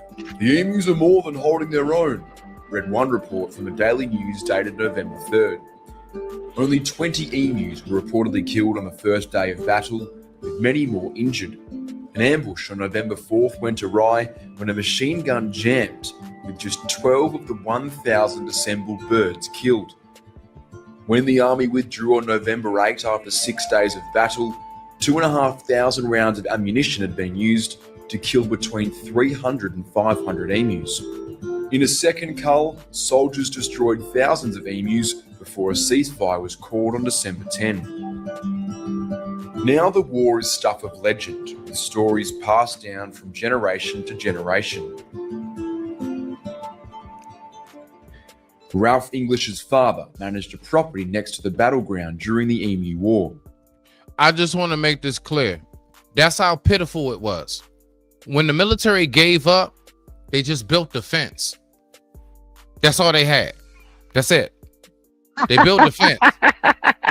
I just want you to know that this was their answer for the loss. They built a fence. That's all they had. It's just sad.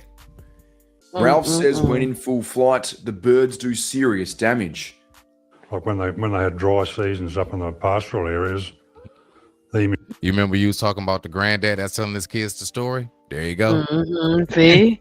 There you go. When, he's sitting here telling the real. We had to fight the emus. This is a real war story. This is wow. Emus are just naturally migrate south. And of course, as soon as they come across some wheat or something in paddock, they thought they were in heaven. So the worst part about emus is that it's not what they eat, it's what they flatten. Like they just tramp around out in the crop and knock it all over and play in it and just be a damn nuisance. He said, hold on. He said, hold on. It's not the fact. Hold on, listen. It's not the fact that they eat it. Nah. He said they'll just come and say, fuck your couch. They hit him with the Dave Chappelle. Right. Flopping around and tearing stuff up. He said they'll just leaving it they don't there. even eat it. He said they'll just say F your couch and play around in it and then leave. Crop and knock it all over and play in it and just be a damn nuisance. In Meriden, 60 kilometres south of Campion, library manager Wendy Porter has trawled through the archives where she's uncovered little-known details about the battle, including 2 men who reportedly tried to pay their tax with dead emus. That's actually how I first found out about the Emu Wars. No. That is something that actually goes on now. You have states where wild boar and gators and certain snakes. You actually, yes, it was a whole movie, as a matter of fact. As a form of money. Yes, because they're considered invasive. Like there are states where literally they do whole hog hunting. They'll hunt hogs. Definitely some parts of Florida and places, gators and stuff. You actually can get paid basically during a certain season. You know what? Perfect example. Out here, it's the same thing as like deer season. We got deer season. That's what we do. Because there is a time where if you don't hunt, if we do not hunt the deer, they will over ravish our crops. They would. You know, Jen, I grow vegetables.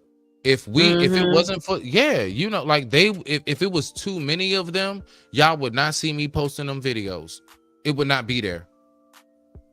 So yes, so you do have some animals. Ooh, muskrats. Muskrats are another one.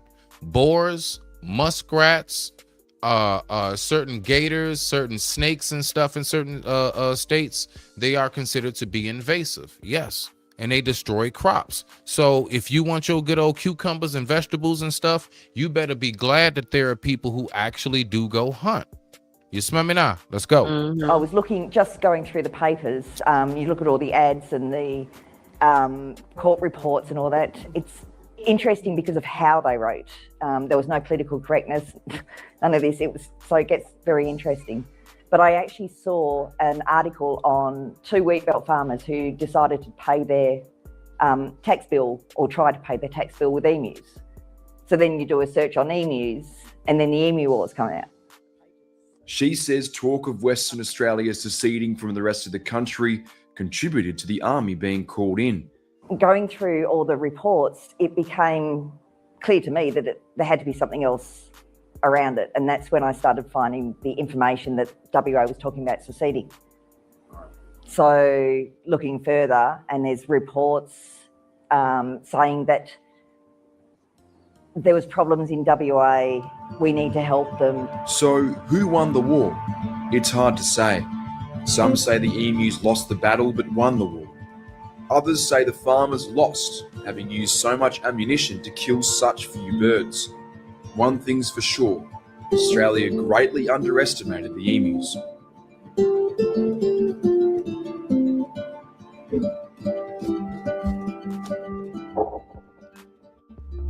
Yes. Now, Jen, I have last but not least, and you know what? It's like a 5-minute video. Now that we have our new mascot, you know something? There are people out there, they just might be wondering, you know what? I just might want to take care of a bunny myself, right? Jen, I was learning a lot about bunnies, and I realized they take a lot of care. Now I want to talk about this part right now. Now I want everybody to hear me on this one. Like, this is a real message. See, this is like how we did back in the days with G.I. Joe and other Captain Planet commercials where you get that real life message towards the end. Yeah, that's right. Don't cross the street unless you look both ways and holding your parents' hand. All right, let me go. Here we go. All right. I actually do have, because I'm retired, I have the time. I do have the financial resources to keep up with the upkeep. Okay. You guys will see where I'm going. One thing that I want us to always remember, people, when being pet owners, okay, is don't get something that you do not have the time and that you do not have the patience and that you do not have the financial resources and space for. Do not get something just because it's cool. Oh man, it just, you know what I hate? Because I'm a reptile fan. I can't stand people that have like big boas or whatever, or, you know, and they be in like these bare minimum size tanks. You can see it. Look, you think it's curled up because it's chilling. No, it's curled up because it can't stretch. It can't stretch. It has to stay that way. Then they have it in just, you know what I hate? People that have stuff in a blank ass tank. Nothing in it. Let me tell y'all something. If you want to get an actual, let's say a guinea pig, a gerbil, whatever, you know what you should do? You should look up guinea pigs and gerbils in the wild. Look at their environment. Look at their natural habitat and do the best that you can to make their enclosure be a replication of that habitat. If you're going to get something that actually requires some time and some like actual, you have to pay attention to it, like these fish in the back, I could leave for a week and they'll be fine. They'll be just fine. They'll be just like that when I get back. I've done it before. All right. My cats, my lizards, because what I got now at this point, I got a rabbit, 2 cats, 2 lizards, 15 fish, 5 snails, and my thoughts. Boom. So there we go. I know what it is that I need to be here for. I can't stand when people get a dog and they know they don't have time to walk it. Then you wondering why. Then you wondering why your dog got hip problems early. Because it ain't never moved around. You don't let it stretch its bones. That dog needs to run. That dog needs to be able to stretch its legs. It does. You wondering why your cat, I don't like cats because they tear up your furniture, because you didn't look into cats and realize they need things to scratch on. You need to get it a scratching post, get it the proper things to where it won't touch the furniture. I don't go through that problem because I made sure from day one, I looked into it. If you're going to get any kind of pet that you've never had before, people, you know what I would suggest on a basic level, because it is very useful. I've done it myself, and we're about to get into this last small video as an example of what I did myself. Excuse me. And there's so much I learned. Now, mind you, let me tell y'all how it worked out. I got the bunny from a burning tree. Now, it wasn't really a burning tree. It was just in PetSmart. All right. And I got the bunny out of adoption. I didn't think I was going to get the bunny. So I did have to come home and I had to look into some things. I had to look into, you know what, before you put the hay down for them in their enclosement, you should take either dog pads, you know, Jen, that they pee on in the house. You should layer it down with that first and then put the hay on for the pee specifically. I didn't know that at first. I had to look into these things. You see what I'm saying? A lot of little stuff. I had to know that, you know what, if I'm going to have this pet, you're going to have to let it be able to move around. That's why y'all kept hearing me tell, you know what I'm saying, my lady, hey, babe, can you get his ass from behind the bar? Because they need to be able to move around. Now, if you are not ready to handle that around your home, don't get one. Don't get one just because you want to be able to say, I'm looking cute with it. But the thing is suffering because you're not willing and able to take care of it how it needs to be taken care of. Okay? So that's my main point that I wanted to say as I get ready to pull this video up right here, our last segment on how to take care of something. So we got our new mascot. I want to look up and I would like to share with you guys because I think this is the perfect time, isn't it, right, Jen? Right? On our nature show. How should you take care of a pet bunny? When you have a pet bunny, what is the best way to take care of it? So let me type that in. How to take care of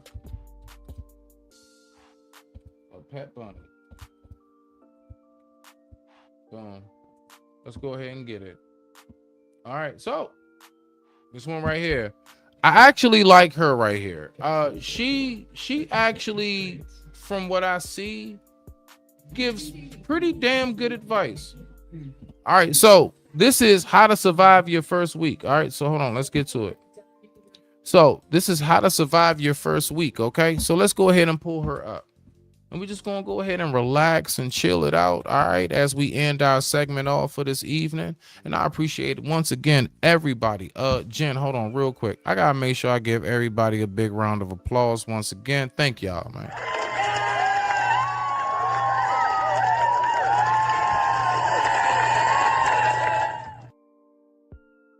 This show was nothing without you guys, and I appreciate it. Thank you so much from me and Jen both. Thank you. Thank you for watching. All right, so let's go ahead and pull this up. All right. So this is what I had to pull up myself. I know a lot about animals and everything, but you know something, as much as I know about animals, I had to take time and think to myself, you know what? I've never actually had to take care of one of these animals. I've never had a pet rabbit before. I've had lizards. I've had a dog. You know, of course, I got cats, stuff like that, fish, blah, blah, blah. Never had a pet rabbit. Never had a guinea pig or anything like that. Never had a pet mouse. I never had any kind of, I guess, rodent, right? So let's go ahead and let's listen to what she has to tell us about. Now, Jen, you know where I want Fur Mama. Fur Mama, you there? Yeah. This is where I want you to come in, where you hear a correlation of what she says on the rabbit and the dog. And I'm saying that for a reason, because you'll see where we're at. All right. So let's go ahead and get to it. So you have done your research. You have waited and waited and waited. And now the day has finally come. You are bringing home your pet rabbit. But then you're looking at this new rabbit. Your rabbit's looking at you and you're kind of thinking, so now what? Don't worry, I'm here to help.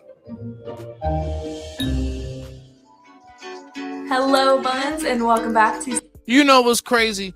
Nobody in the selection thought to name the bunny Cinnabon. I love Cinnabons. That might have won. Damn. You can give him that as a middle name. Nah. You can always give him another name. Nah, you would have to do that. I already got Mr. Cadbury. That would be on your... Mr. Cadbury Cinnabon. Yeah, that's your signature. That's your signature. I don't have no rights to that. Yeah, Cinnabons is not. No. Yeah, I don't have no rights to that. It's kind of need a masculine name. Let's get it. Let's get it. Let's get it. Shout out to Zero.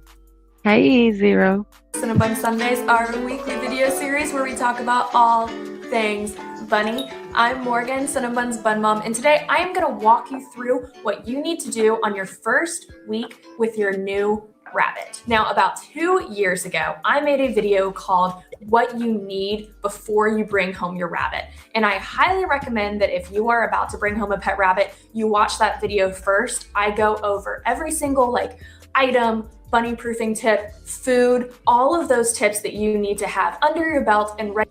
Now, I will say this. Yes, feeding, I feel good about that. That ain't really going to cost me too much.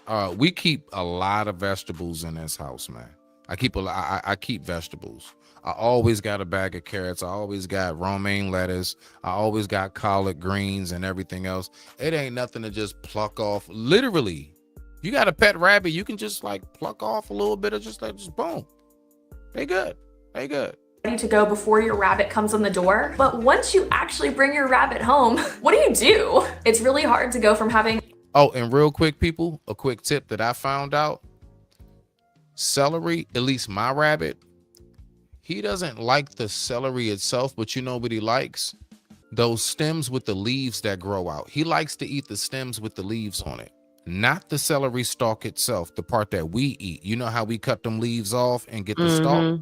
No, he likes that part. That's the part that he likes the most.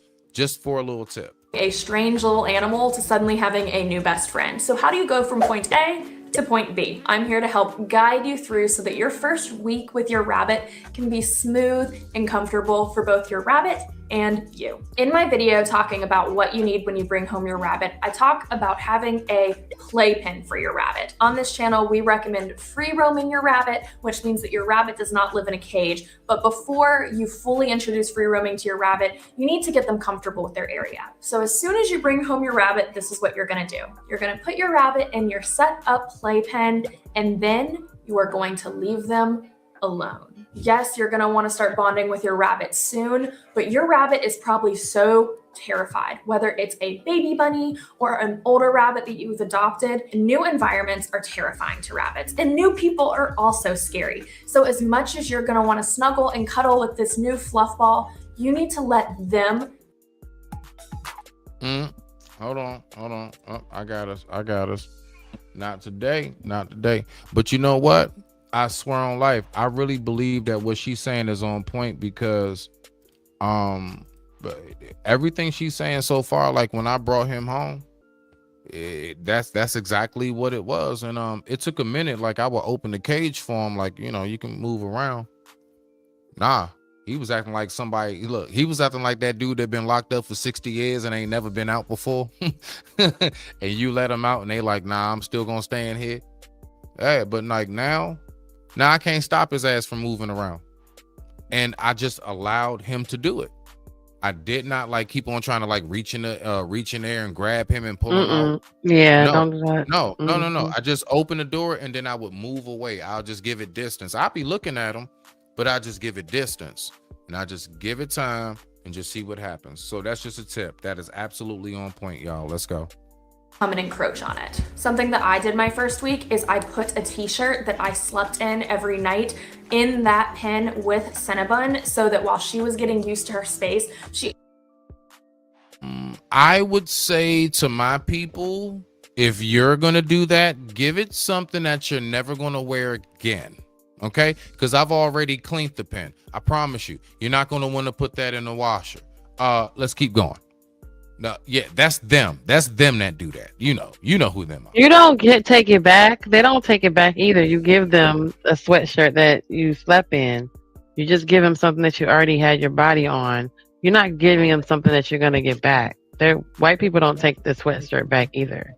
I'm just saying. No one wants it back. That's the whole point, is just give it to them so they can have the scent on them. You do the same thing for your dog. You should just do the same thing to acclimate a pet coming home to your house anyway. But you do that with your dog too. I don't know, Jen. I don't know. You don't take it back. You don't need it back. I don't know. They vicious with that kissing on the mouth with the dogs. I don't know, Jen. I'm just saying. I done seen how they work. I seen how they work. But anyway, let's get back to the video. Also was kind of smelling my scent without me having to be in there with her. Now it's going to be really tempting. And that is an absolute fact as well. One thing that I definitely noticed is as soon as I let him out, the very main thing that he kept doing was going up, sniffing everything. And when you see them doing that, that primarily, like like most animals, everything that they learn is from scent. Even us, they say that our best connection to memory is through what? Scent. We can smell what that old apartment that we used to live in growing up smell like, all of that, you know, grandma's house or something. Like, it's something about that scent. So we even have a connection to that. So that's not just for animals, right? But let's keep on rocking out. For you to go in there and comfort your rabbit, but at least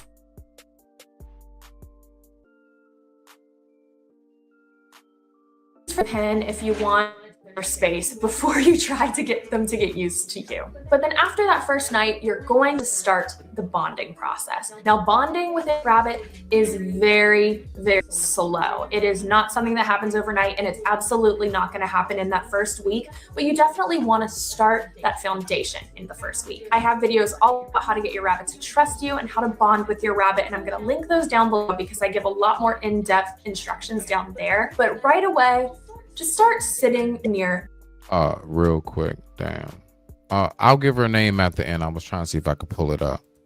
The playpen. I'm lucky enough to work from home, so for the first week, I started by sitting on the outside of the playpen so that Cinnabon could kind of sniff me, see what was going on, just kind of get a feel for me. And then I started to move inside the playpen. Again, I didn't touch her, I didn't mess with her. I just sat in her space. She could get used to the smell of me and just my presence as a whole. These are the very early stages with bonding with your rabbit, but you're gonna want to start them as soon as possible because the sooner you can start to bond with your rabbit, the sooner they will get used to you. Now, another thing you're gonna do right away as soon as you bring your rabbit home is start the potty training process. It's going to amaze you how quickly your rabbit will become potty trained. Now, if you have a baby bunny, I'm gonna warn you that you're gonna have some slip ups every now and again because baby bunnies, their hormones are going crazy. So you might think they're fully potty trained and then for a week, they're just gonna be going all over the place. And then suddenly they'll be back to normal again. But for the most part, it's pretty easy to potty train a rabbit and they're very routine oriented. Guess what? I also have a potty training video, so I'm gonna link. I'm gonna restart it. No, I mean not restart it. Just refresh real quick. Screen share. Let me just refresh this real quick. Okay. All right, boom. There you go. Let's go. My bad. Let me try it again. That below as well, so you can learn all about how to do that. But you are going to want to start right away. The more time you spend not potty training your rabbit is really you teaching your rabbit that they don't need to be potty trained. So as soon as you bring your rabbit home, have a litter box set up. Anytime they poop outside the litter box, put the poop inside, clean up after them, all of the things I mentioned in that potty training video, you're gonna wanna do. Which leads me into my next thing is, yes, you're gonna wanna start free roam training.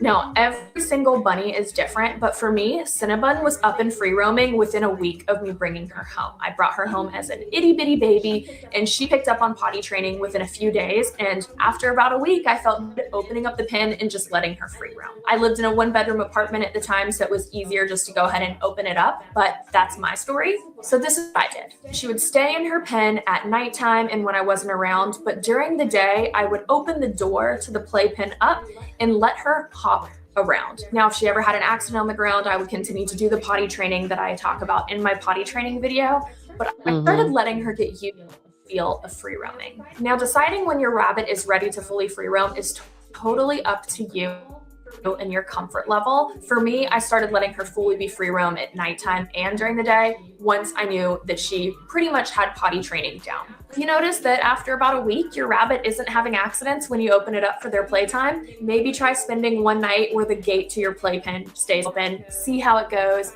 maybe try another night, and then eventually you don't need the playpen anymore and you just need your litter box and your rabbit. Are you showing the video?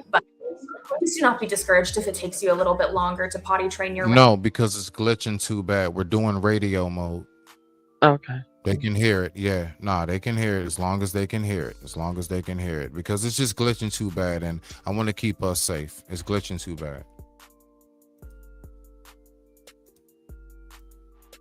Rabbit. Every rabbit is different, and if you have an older rabbit, it might take them longer to adjust to their new surroundings, and sometimes baby rabbits can just be super stubborn. So it's up to you, but in that first week, you're gonna wanna go ahead and start that process, because the sooner you can teach them how things around here are gonna work, they're gonna understand it. Now, the last thing you're gonna wanna do during that first week of owning your rabbit is to update your bunny proofing.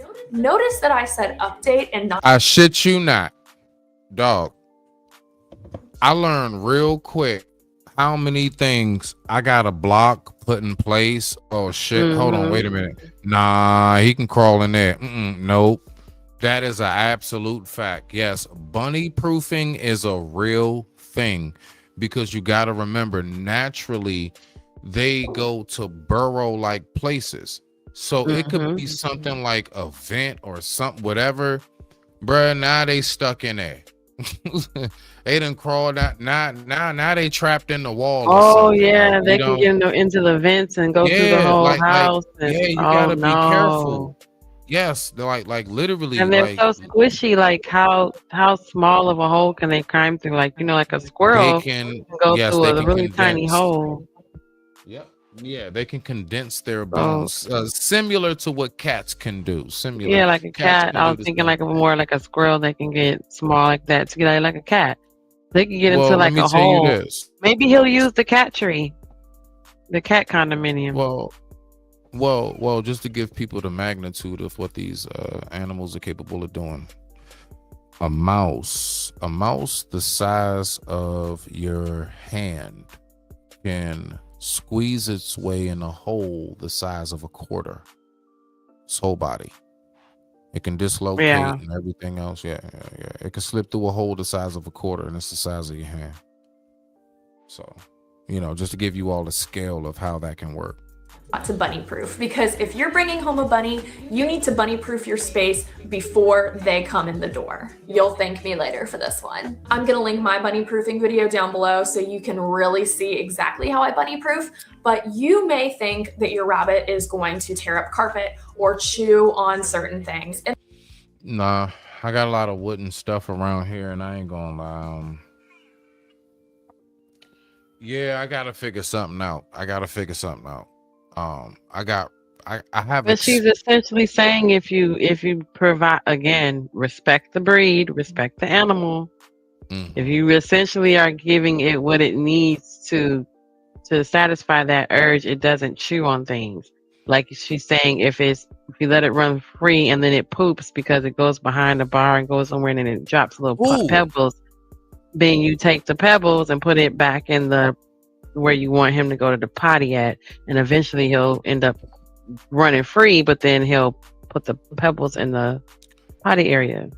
Let me tell you something. You just got to set that, you know, because Beans used to chew on the table, but then I had to research the chewing breed, and there's a whole breed of dogs that are very high, and they have to satisfy that urge of chewing on something that, you know, like that oral fixation, whatever that is, that you know, urge. And if that's the case, then if you be proactive and invest in things that they can chew on, they don't feel the desire to, you know, you satisfy that urge in them. And so then when you let him out, and if he runs around, you know, for a few seconds while you're just sitting there, and he's not going to chew on the table because he's got, you know, carrots and whatever else he likes to chew on in his and he'll hop back over to his cage and go get it. Yeah. You know what's crazy? You know what's super, super, super crazy? Here's a quick guide Believe on how it to or get to train not, so he's an adult, right? But he's not that old. He's only, I think, like 5. They give you about 12 years. So we got some time with him, right? Right. So, I'm gonna pull this up real quick as we get out of here, right? I'm gonna pull this up. You know what's wild? I was shocked to know, because I saw him run around the house, and then I saw him literally go back to his cage, because in the back of his cage he has what I have sectioned off as a litter section, and he did this. Bunnies. Firstly, you'll want a litter tray that's big enough for your bunny to be able to turn around in. You'll want to use either a paper-based or wood-based litter. I like to use the Breeder Select cat litter, but I also use Back to Nature. Rabbits also like to eat whilst they're using the toilet, so place lots of hay in the tray. If you've just started litter training, it may be worth... You see how that jump just did that? Mm-hmm. He literally did the same thing. He just ran and went right back over, hopped up in his cage and went back to that corner spot where the bathroom section is and dropped off. Then went right back out and played again. Mm-hmm. Yes. So my point is, people, believe it or not, bunnies can actually be litter trained just like cats, and they get good at it just like cats. Yes. And small dogs. Yeah. Your small dog is also can be litter trained. Small dogs, right? Your Yorkie, your little Shih Tzu. Dogs litter train. I ain't gonna lie, since I had Dino, like we just automatically trained him on going out back. But you know what? I understand that depending on, because some people, if you're in an apartment or something like that, so yeah, depending on you're in a high rise or the weather is intense. Like it's no point in taking your small dog outside in some place like New York, or you're on the coast, where it gets really, really cold, where you have to like actually put a coat on a big dog, let alone a small dog. So the porch potties are really, even the grass, even I bet your rabbit can learn to use that little grass like you would get for a dog, because that's really familiar to him. And then use the bathroom on that. But yeah, you can use the porch potty for the little small dog, and you can use the litter box for a small dog. Yeah, and even for the smaller dogs, they want you to use the wood chips like a guinea pig or a rabbit. So you can use the same stuff that you would have to use on a rabbit or a guinea pig. That's a fact. So I mean, that was the main thing I wanted to show on that. Like, yeah, he actually because I guess the last thing, I would say thank you to the previous owners. Yeah, he's already seems to be litter trained, man. Litter trained, yeah. Picked up nothing on the floor. That's awesome. And that's a good benefit when they come like that. I've been looking. I've been looking, trust me. That's a super benefit. No matter what the animal, no matter what pet you get, that's a benefit that they come trained, house trained or litter trained or bathroom trained, however it goes for your animal. And some of them are just naturally instinct. Like if you put that, like for guinea pigs, you don't have to teach a guinea pig how to use the bathroom. However, if you put the little pellets, the little wood chips in a certain spot, it's gonna always kind of go back to what it knows. So, so you gotta remember, respect the breed. If you respect the animal, you'll work with its natural nature, right? So just work with it. Anything you get, you guys. If you guys are listening on this replay later or listening to it now, whether you get a dog or a cat, a guinea pig. I've had a guinea pig. I've had rabbits. I've had wild rabbits that I've rescued from outside. I've had rabbits that I adopted. I've had guinea pigs. His name was Prince Cornelius from the Knights of the Round Table movie. I've had Prince Cornelius. Yes, his name was Prince Cornelius. But yeah, I've had a bunch of different animals, and then a bunch of different dogs. So there's a consistent, like I said earlier, there's a consistent thread through all of that, which is if you respect the animal. The reason why we get what we get from cats is because we don't mess with cats, do we? We don't go around trying to train the cat and all that extra stuff. Rolo, we work with what they already do, and then we develop from there. So do the same thing with everything else. A dog, a rabbit, work with what it already does. If it already eats vegetables, you know what I mean? But then if it's like, if you realize that it has like an affinity for a certain flavor or a certain kind of food, then that's what you use to train. But that's with anything. If the cat really likes tuna, oppose anything else, you put the tuna out when you want it to do what you want it to do. And when the cat does it, you reward it with the tuna. So it's the same thing with anything else. So I don't know. Sometimes people forget that part. Like people train a snake or train a lizard. Like, yes, because when that lizard, when he responds like he wanted to, he gets a whole fresh beetle. Right. So you can do that with anything. So respect the animal, respect whatever it is breed you have, or whatever creature you own. Whatever fur baby you own, whatever reptile you own. Respect that, and then just work with what it already is. You'll get way more out of it, and you'll enjoy it. So, shout out to Mr. Cadbury hopping around. Yeah, man. Shout out to Mr. Cadbury. We good to go, Jen? We good to go. This was a good show. Thank you. We made it to what? 3 hours and 14 minutes. That's good. Some creeping up on those watch hours, creeping up slowly. So slowly, man. Slowly but surely. We on our way. And we thank you. I like the chat participation. Thanks for that too.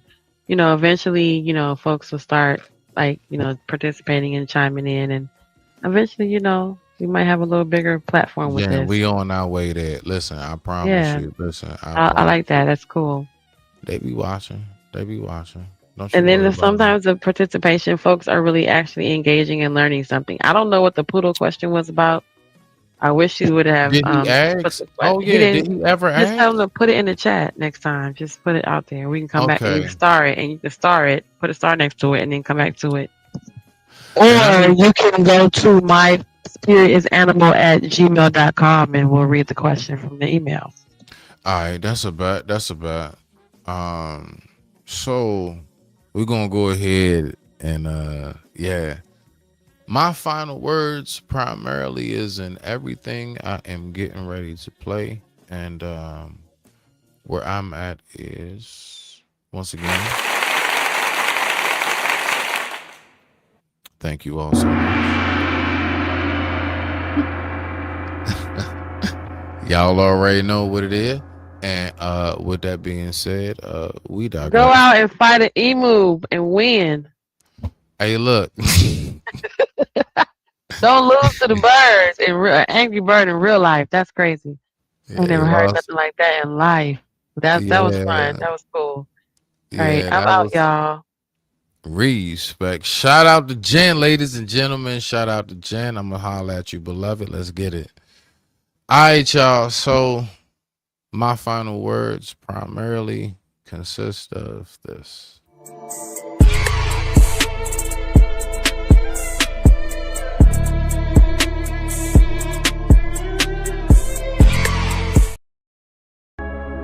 My father once told me, "Son, you see silence?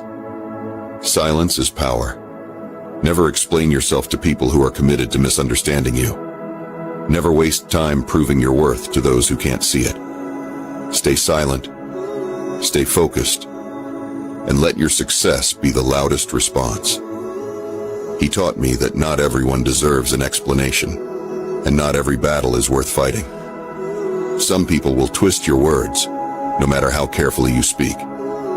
Some will doubt you, no matter how hard you prove yourself. That's why silence is a weapon. Because when you stop talking and start doing, the results speak for themselves. So let them doubt you. Let them question you. Let them misunderstand you. It's not your job to convince them. Your only job is to keep moving forward, to keep building, to keep proving them wrong without ever saying a word. Because in the end, words fade, but success, that's undeniable.